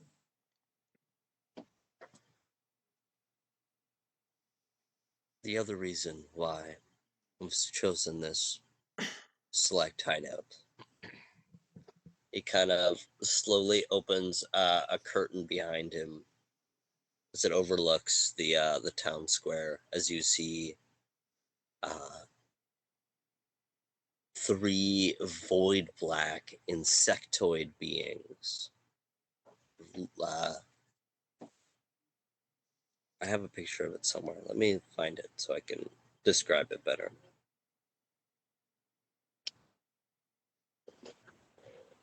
Okay, maybe I don't.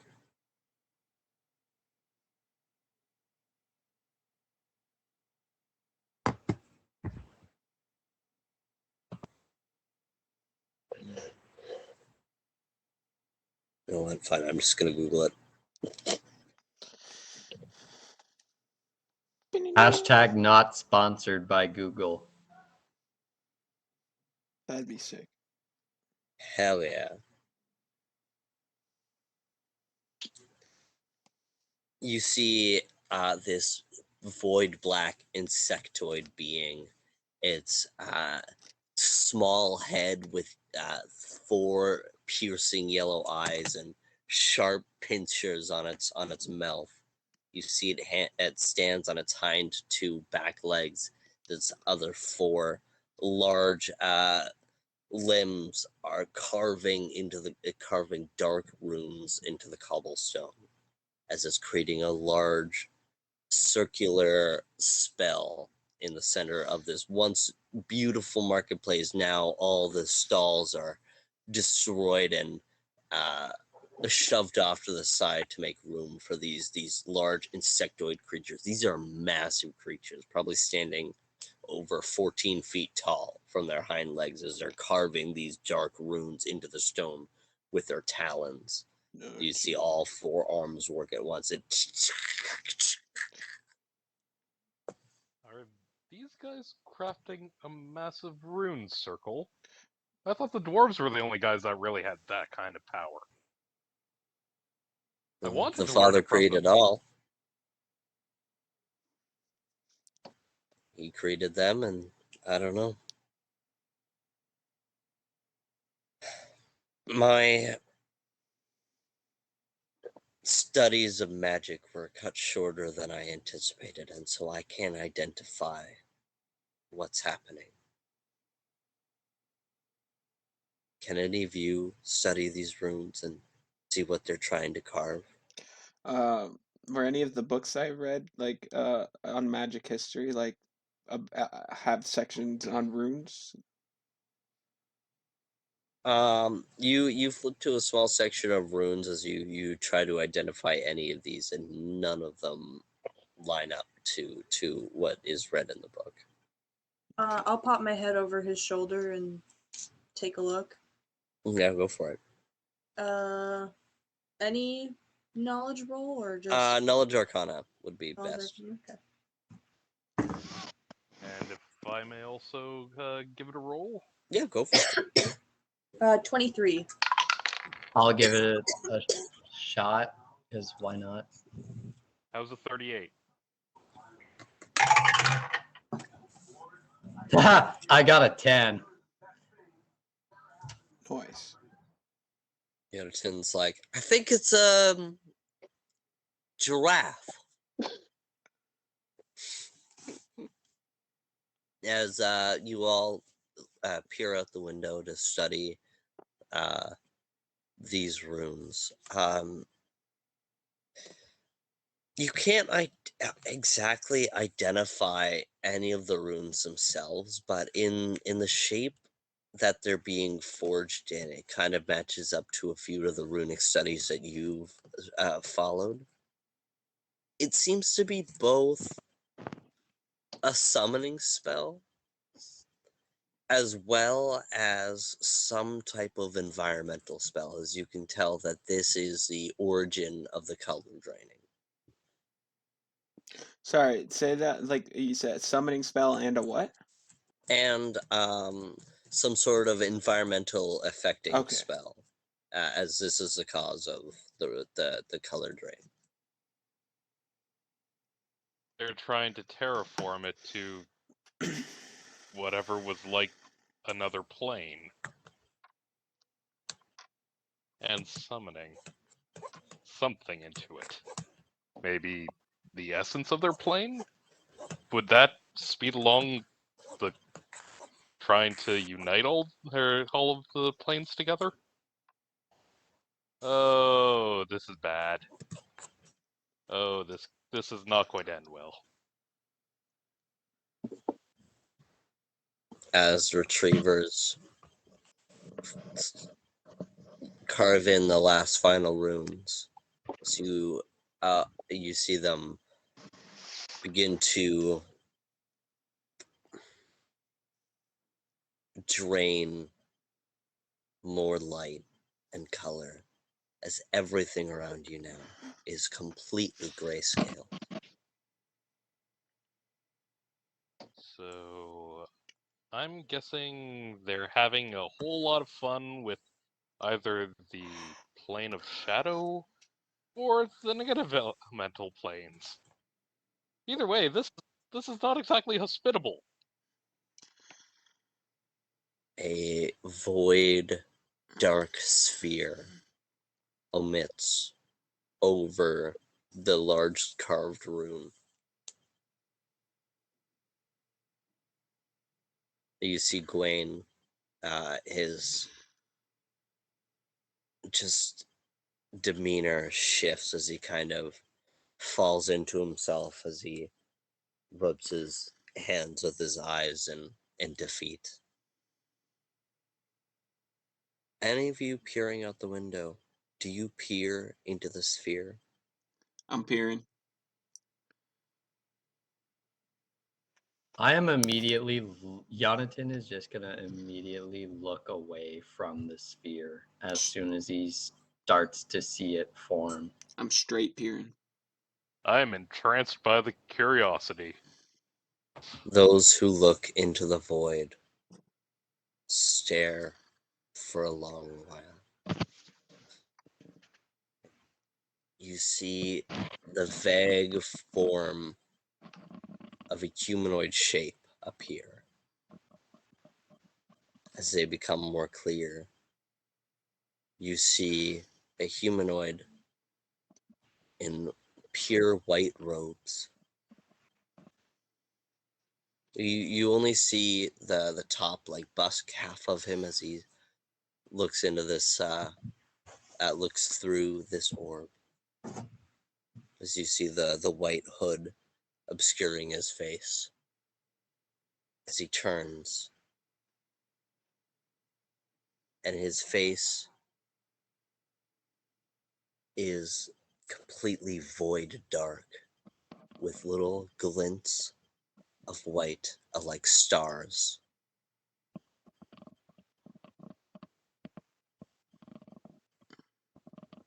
As he turns towards and looks out into this through this orb, you feel as though his eyes are directly upon you. You feel fear. A pure, unadulterated fear.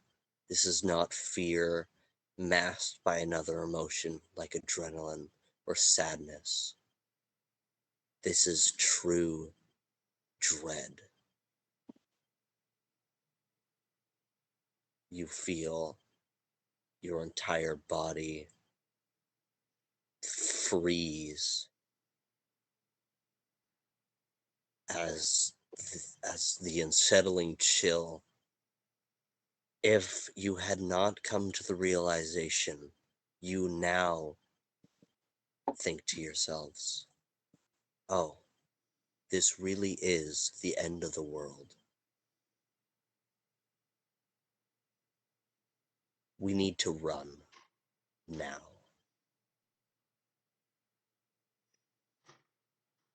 As you stare into the sphere long enough as your body can take it before, as a knee-jerk reaction, looking away out of panic.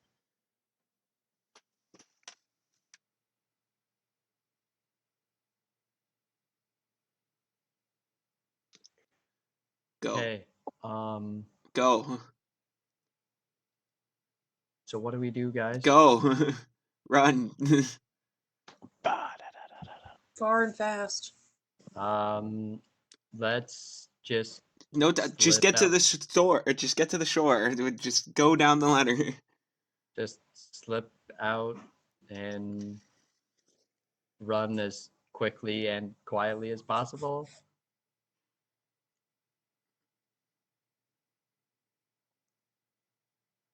Yeah. As Gwen takes a deep sigh, puts on his helmet, and puts Milo around his back once more. Go fast, we go quiet. We stop for nothing. What of the other bloodhounds? We stop for nothing. They're gone. Then we all proceed to start doing the sparrow run. Go. We gotta go. We can't help them. Stop right chatting. Just go. We have We to understand. go. Descend the ladder and book it throughout the streets. Behind you, go for it. What's Nyze doing? Because before all this, he was heading in an opposite direction towards a clock tower.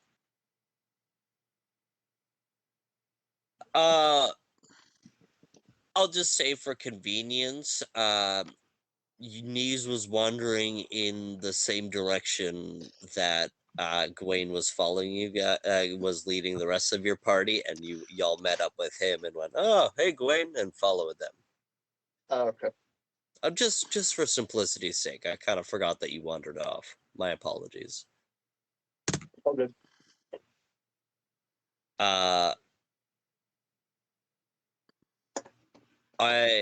As you all bolt through the streets, you hear screeches and roars of creatures you've never heard before.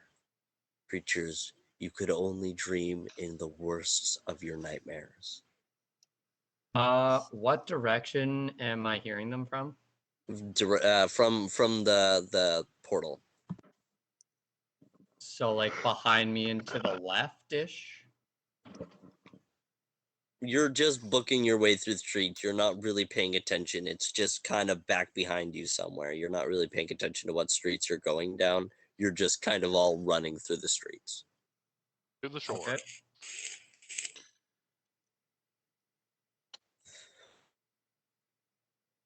As the houses become more sparse, as it become the cobblestone is breached with sand, you all run towards what you think is a shore, but make a sudden pause as you realize you're standing over a cliff face, looking over to what Nyze sees as a very familiar island. As you looking over this cove, seeing the island before you, I just need to call a quick 5-minute break. The Adai escaping the now destroyed and darkened state of Farhaven City, find themselves looking over a cove at the island that keeps dwelling in Nyze's dreams. Okay. Nyze, as you get closer to the island, the heartbeat increases, the vibrations get rockier.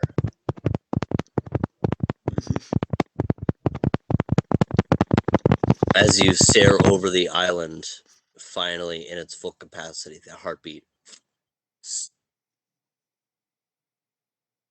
Oh no. As you step up towards the cove, looking over, curiosity enveloped in your mind. You see stones beginning to fly up from beneath the sea, creating a land bridge to cross. Too easy. We could have made it work. That is pretty cool, though.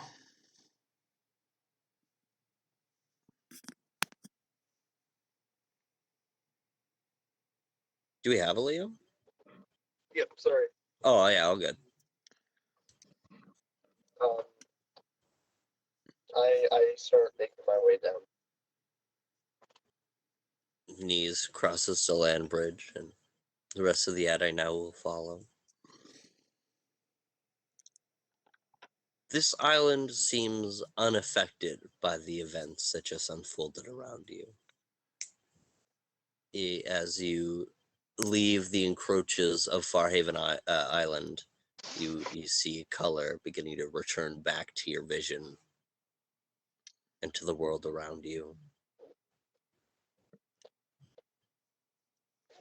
You peer into the dense jungle-like forest upon this small island.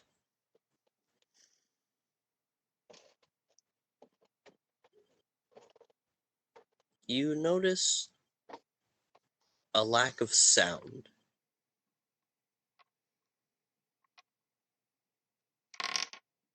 Not in an eerie sense, but just in a quiet, peaceful sense. But still, only being around 7 o'clock, you should still hear the evening birds chirp. Is this kind of like if you find a perfectly clear pool, nothing is living in it, and you should be suspicious? How should we know? We're literally crossing a magical land bridge that we don't know where it came from. I think we're past the point of being suspicious. And we're possibly being chased by the horrors, the horroriest horrors of this world. Say that 10 times I'm- fast. The horrific horrors. No, like I said, the horror-iest, because The they're the most. horroriest. They're the most The horrific. horrorious horrors? The No, horroriest horrors. horrors. I think I'm getting far Hemorrhoid too horrors? used to. I think I'm getting far too used to running away from things beyond my scope of existence. Mm. It's better than running towards them.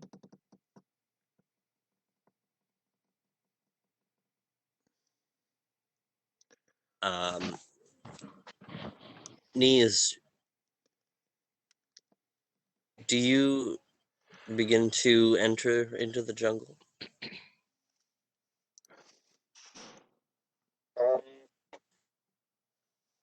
Brief hesitation on my mind, but wanting to know the answers, I enter. You begin to crest into this forest.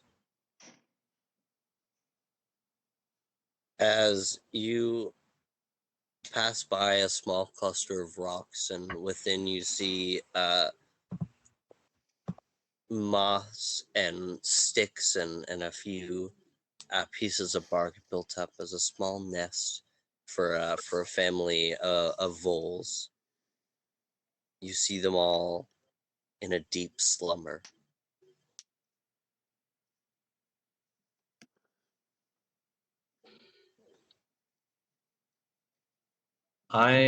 Jonathan is going to check over them and make sure that they are healthy and okay from a distance.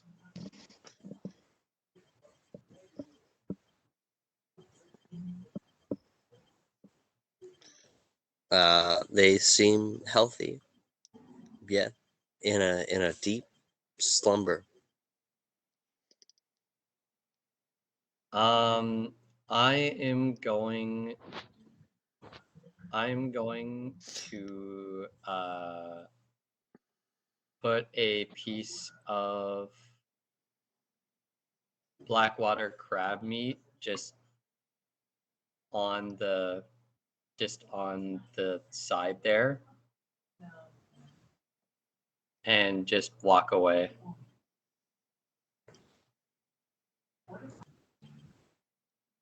Nyze, do you do anything as you inspect this small nest, slumbering creatures? I approach the nest and I just observe them. Is it? Am I able to like circle around it? Yeah. There's a few like bigger rocks, but you like they're bigger compared to small voles. There, you can walk around it just fine. I walk around it and just observe the nest, and then I just reach my hand out to gently touch one of them. You COVID. gently stroke its fur, and it does not move. It does not awaken.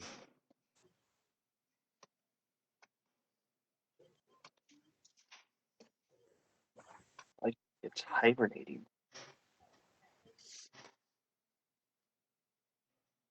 Voles don't hibernate, they torpor. That's strange.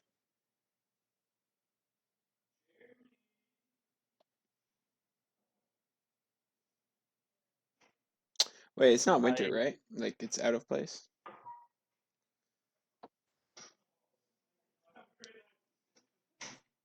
Pardon me. Is it winter?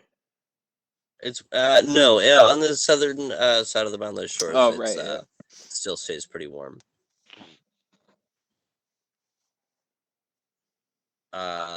You all, Nyze, do you move forward from this small nest, or do you investigate it further? Sorry. I continue forward. Okay. You walk a few paces forward. You see in a small clearing, you see a fox, also sprawled out in a deep slumber.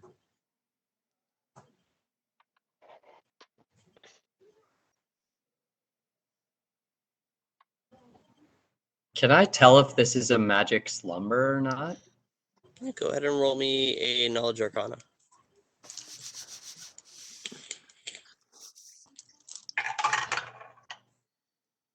Sick. That's a 23. It's magical in nature, but they don't seem to be under any spell.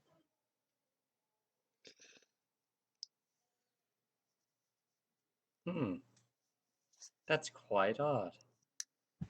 Are there any, like, I want to say fruits in the area? Like, if I find any, like, nuts or, like, things that these animals would have eaten in the last 24 hours? Go ahead and roll me a survival check. Survival. Could I give the help action on that? Aid I'd and like- help. I'm just gonna pass her my rod. You get a plus 20. There's a bushel of blackberries just kind of off the beaten path a little bit. Okay. You can tell that it hasn't been consumed at all recently. It hasn't? is it would be in post blossom where it would be probably the most ripe, and Mhm. it hadn't been eaten.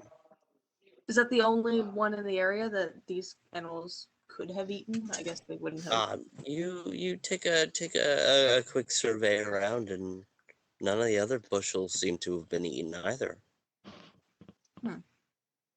Okay, my plan doesn't work anymore.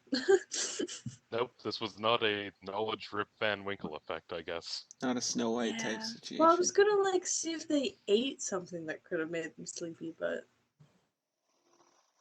I think we might find our answers deeper in the island. Yeah.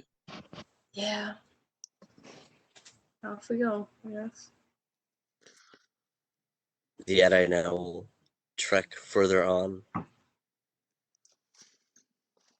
as they approach a clearing, and just further beyond is a small winding river. Sitting in the center of this clearing,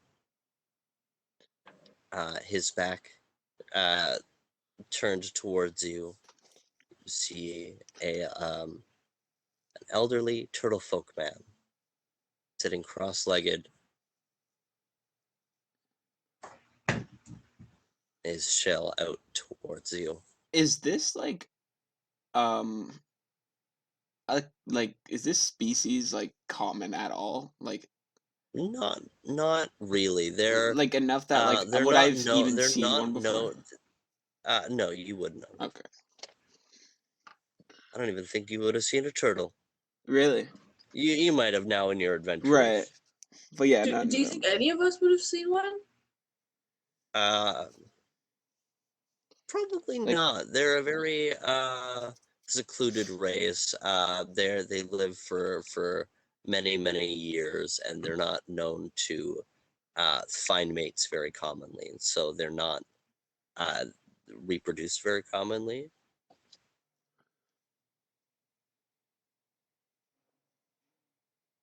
As you see on his shell, you see moss, and just kind of tucked in the back of his neck, you see a small nest with slumbering birds.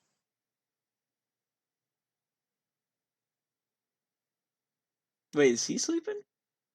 Oh, okay. You want to approach him? Sure. Yeah. Tobin takes a few paces forward. As you see, the turtle folk kind of stretch his shoulders back and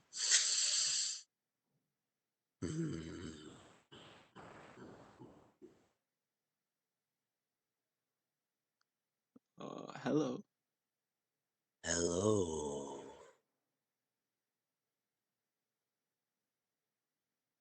What's a guy like you doing in a place like this? Waiting for the one.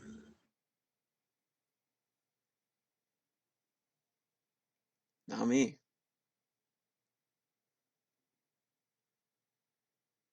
Could you be a little more specific about the one? I I- seek. Oh, sorry. Go on. I walk up.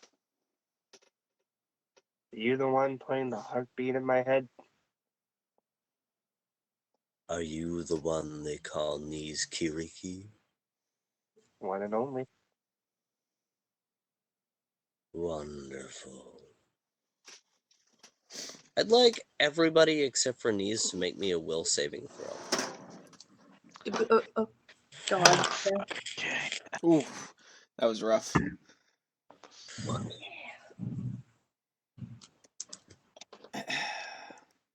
I forgot now what I have Calvin. Yeah, Caldoon's supposed to roll. Oh yeah, I got a fat 9. Ooh. 30. 28. 36. I accidentally closed down Caldewood's character sheet. Give me a second. He 26. dusted his own character sheet. 26 for Yonton. Peter got a nat 1. 24 for Caldewood. What the What fuck? about Mr. Alistair? Sorry, I didn't hear yours. 36. You guys got some 36. ridiculous will. I rolled a 17. I've got some bonuses. I've got a 3 in my will. I got 12. I got a Caldewood 30 got total. 11. I've got plus 14. Will's not the fighter's strongest one. I only have a little bit because of sorcerer. Tobin and Peter, as you guys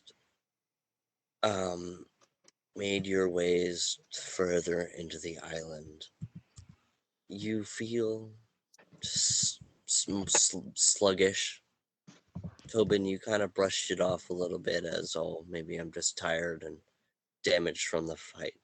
But as you encroach this clearing, your eyelids begin to feel super heavy. I'm just So you gonna let out sit a on this large rock yawn. here. Just to take a breather. Yeah, you sit down and take a breather. Your eyes begin to close. As you all see Tobin's head fall into his arms. As you see Peter similarly kind of acting a little bit drowsy, kind of circles around for a moment on a soft piece of grass and lies down and falls asleep.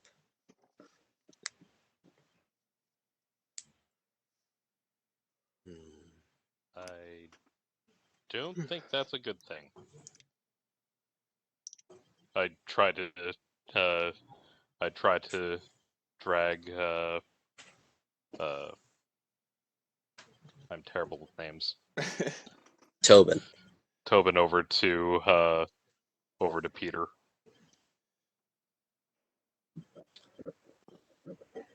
Can I tell if Tobin's in any harm other than just being Oh yeah, I am like I've got a gash in my well, you wrapped me up, but like I didn't really get other any than healing. this shit I've already dealt with. I'm he's still sitting around. severely Yeah, damaged, I'm but sitting he's around not like bleeding from on a injuries. scale of 1 to 94. I'd say I'm about I'd say I'm about a 32. Okay. He's good. I'll just. But he seems to be seemingly in no danger from the sleeping effect. Just Cool. other than the fact that he and everything else on this island is asleep. I'll leave him, but I'm just gonna kind of stay within reaching distance in case. What happened to those two? Do you know what's going on here, Mr. Turtle Folk Man? Nyze Kiriki. Follow me. We have much to discuss. Your friends may rest here until your return. You are safe. This island is protected.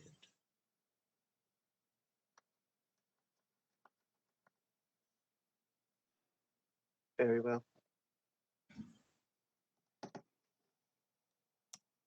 Good luck, I guess, Nyze. You got this, buddy. I cast minor creation in order to make a wooden lean-to above Peter and Tobin. Can't account for weather. The turtle folk slowly stands up and begins to walk Does he have a very cane? slowly, painfully slowly, Does he have a cane? off towards the, doesn't have a cane, no. Lame.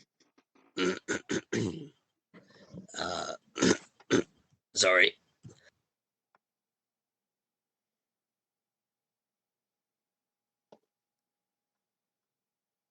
Had a turtle folk in my throat.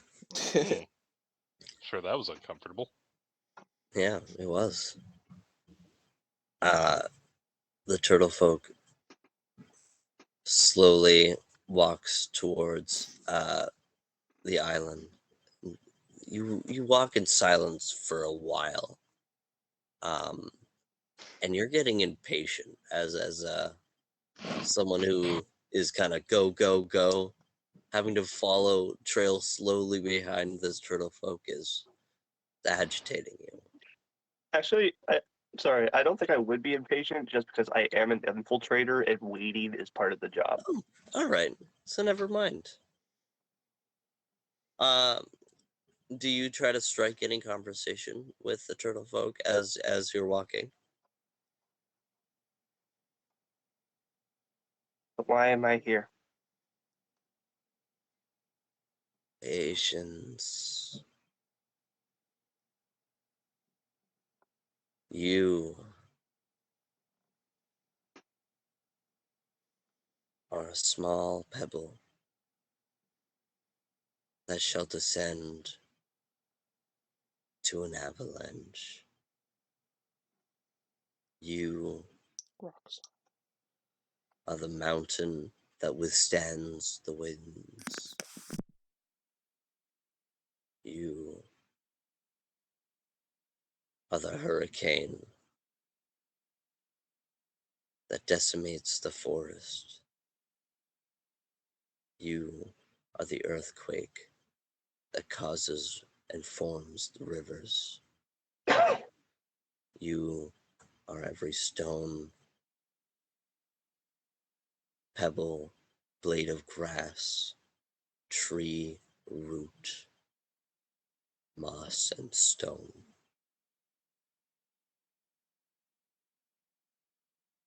As you find yourself now looking over the lapping waves on a small cove at the tip of the island, you see just a little bit out a small cluster of rocks that this turtle folk seems to have his eyes fixated on. Now Right. listen. Oh, go on. I was just gonna say I look in the direction he's looking.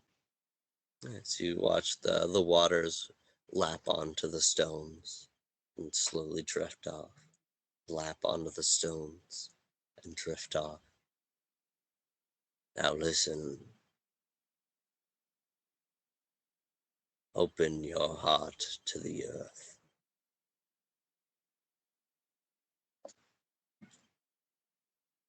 Right. Your last. Oh, go on. I was just gonna say close my eyes and take in everything.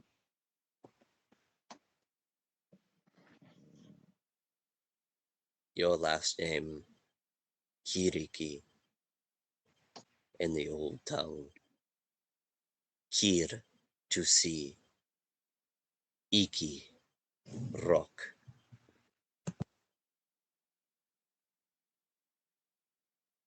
You are the waystone and the guide to awaken something that has been lost for time.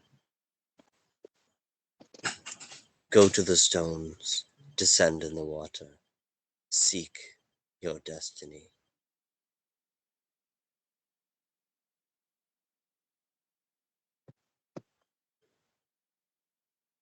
You sure you got the right person? I'm just a gnome from a magic shop.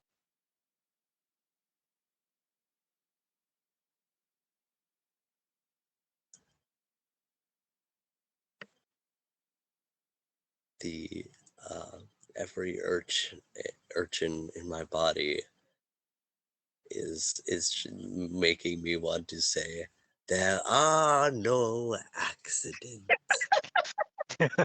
Okay, Uguay. but I'm not gonna say that. Instead, Go instead of Uguay. fuck you.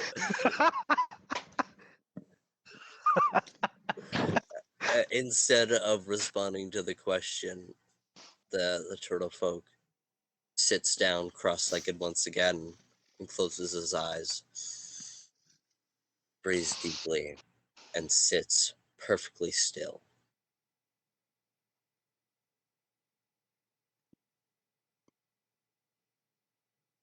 Guess I have to find the answers for myself.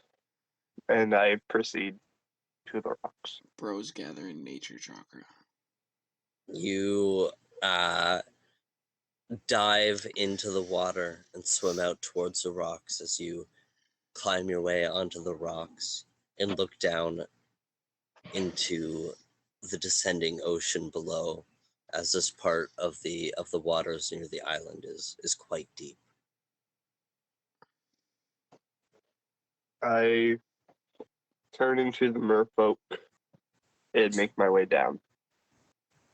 As you jumping and doing a flip as you morph into a merfolk and dive into the water, as you follow the rocks below,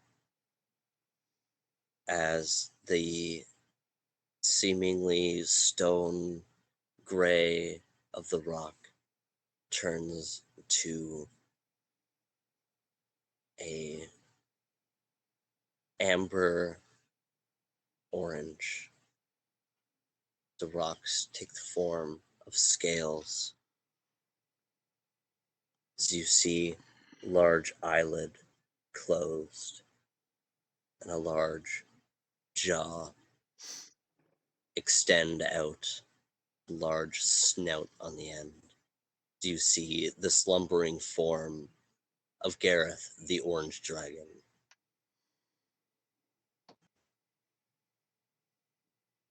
Me, one lion turtle.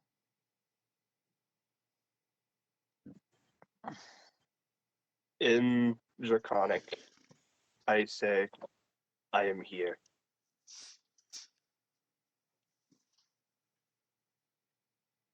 Become one with the earth. How do I do that? Be still.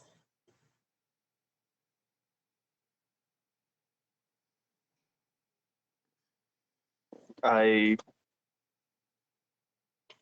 sit down at the bottom and just close my eyes as I meditate as I normally do when I'm experiencing new sensations with my powers.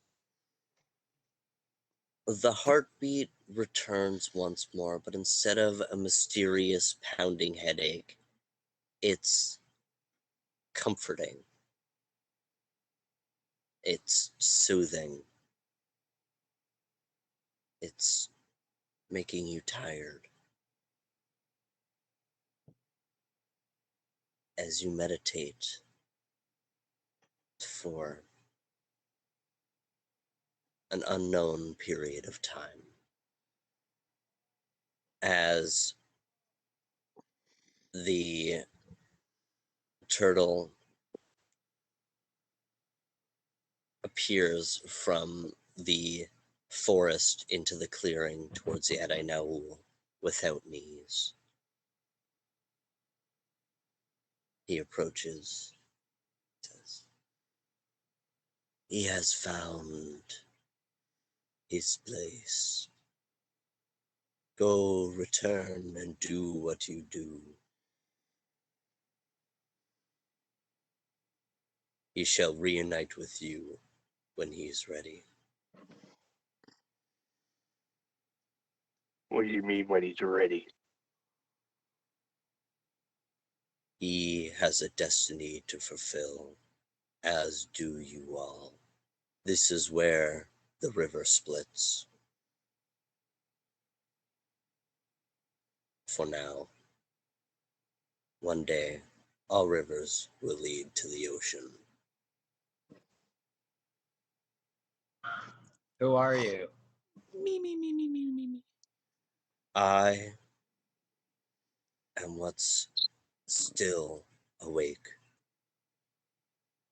of Gareth, the living highland.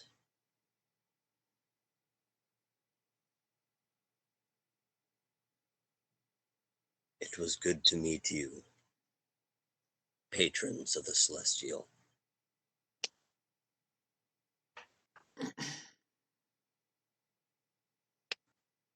Does Tobin wake up, or As he bows, he stands up and takes a deep breath, but as he exhales, you hear a gust of wind into the clearing as you see his body turn to leaves and blow along the wind as you see the birds fluttering, awakened out of the nest as Tobin and Peter awaken from their slumber.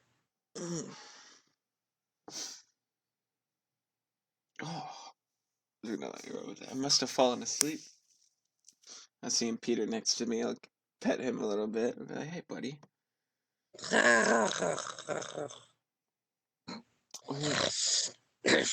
Where'd Nyze go?" He's where he needs to be, I guess. Could you be any more ominous? As he's just like still rubbing his eyes, trying to wake up.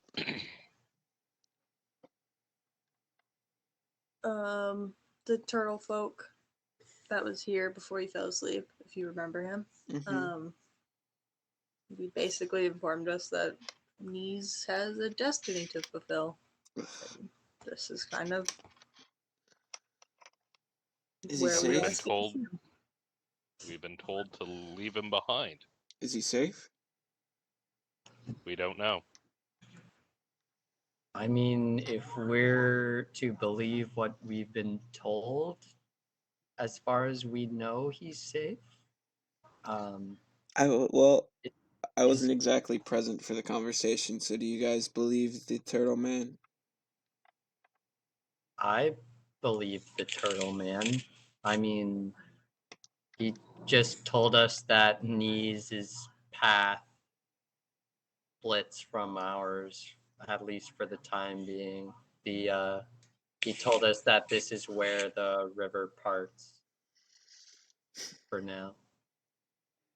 Nyze did willingly go with him, so I'm trusting him. Okay. Well, shall we head back to the manor? Kind of look at Gwaine like, what do you think? That sounds like an excellent idea. Very well. I could use some glimmer. We could also use some time to recover before going after Saphiri's boys. Going Yeah. after what? That What about Saphira's boys? Rescuing them. Those were Kay's boys. Yeah, I know, but like we've got.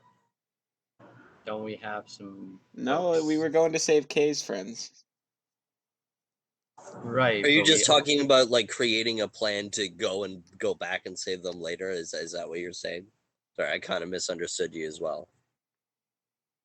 Didn't Saphiri give us a task to find. No, that this was Kay's mission to you guys to find his boys, which you found them, and this happened. Right, but don't we also? No. No, Safiri said go rescue Kay's friends and then meet back in the manor. Is what his orders to you. Ah, okay. My Okay. bad. Yeah. You're right. All right. Well, then let's head back to the manor. Do we want to call it there then? Yeah, as the Ade Naul, now departed with Nyze Kiriki, make their way to the shores to figure out the plan to what happens next as the rising threat of the Everdark and the Vainglorious X grow ever more. I'm going to use the word pertinent, but I'm not sure if that's a real word or the applicable word. Very But well. we're going to use that. No, they are. That is applicable. Is in Fucking our. right. Is and is. I don't know. Is and biz. All right. And that is and biz the end of today's episode. Thank you very much for joining us on this fantastical episode of the Boundless Shores. Nate, you better unmute. You've got a thing to say. We've been drunk. We've been dumb. Bye. Have a great time.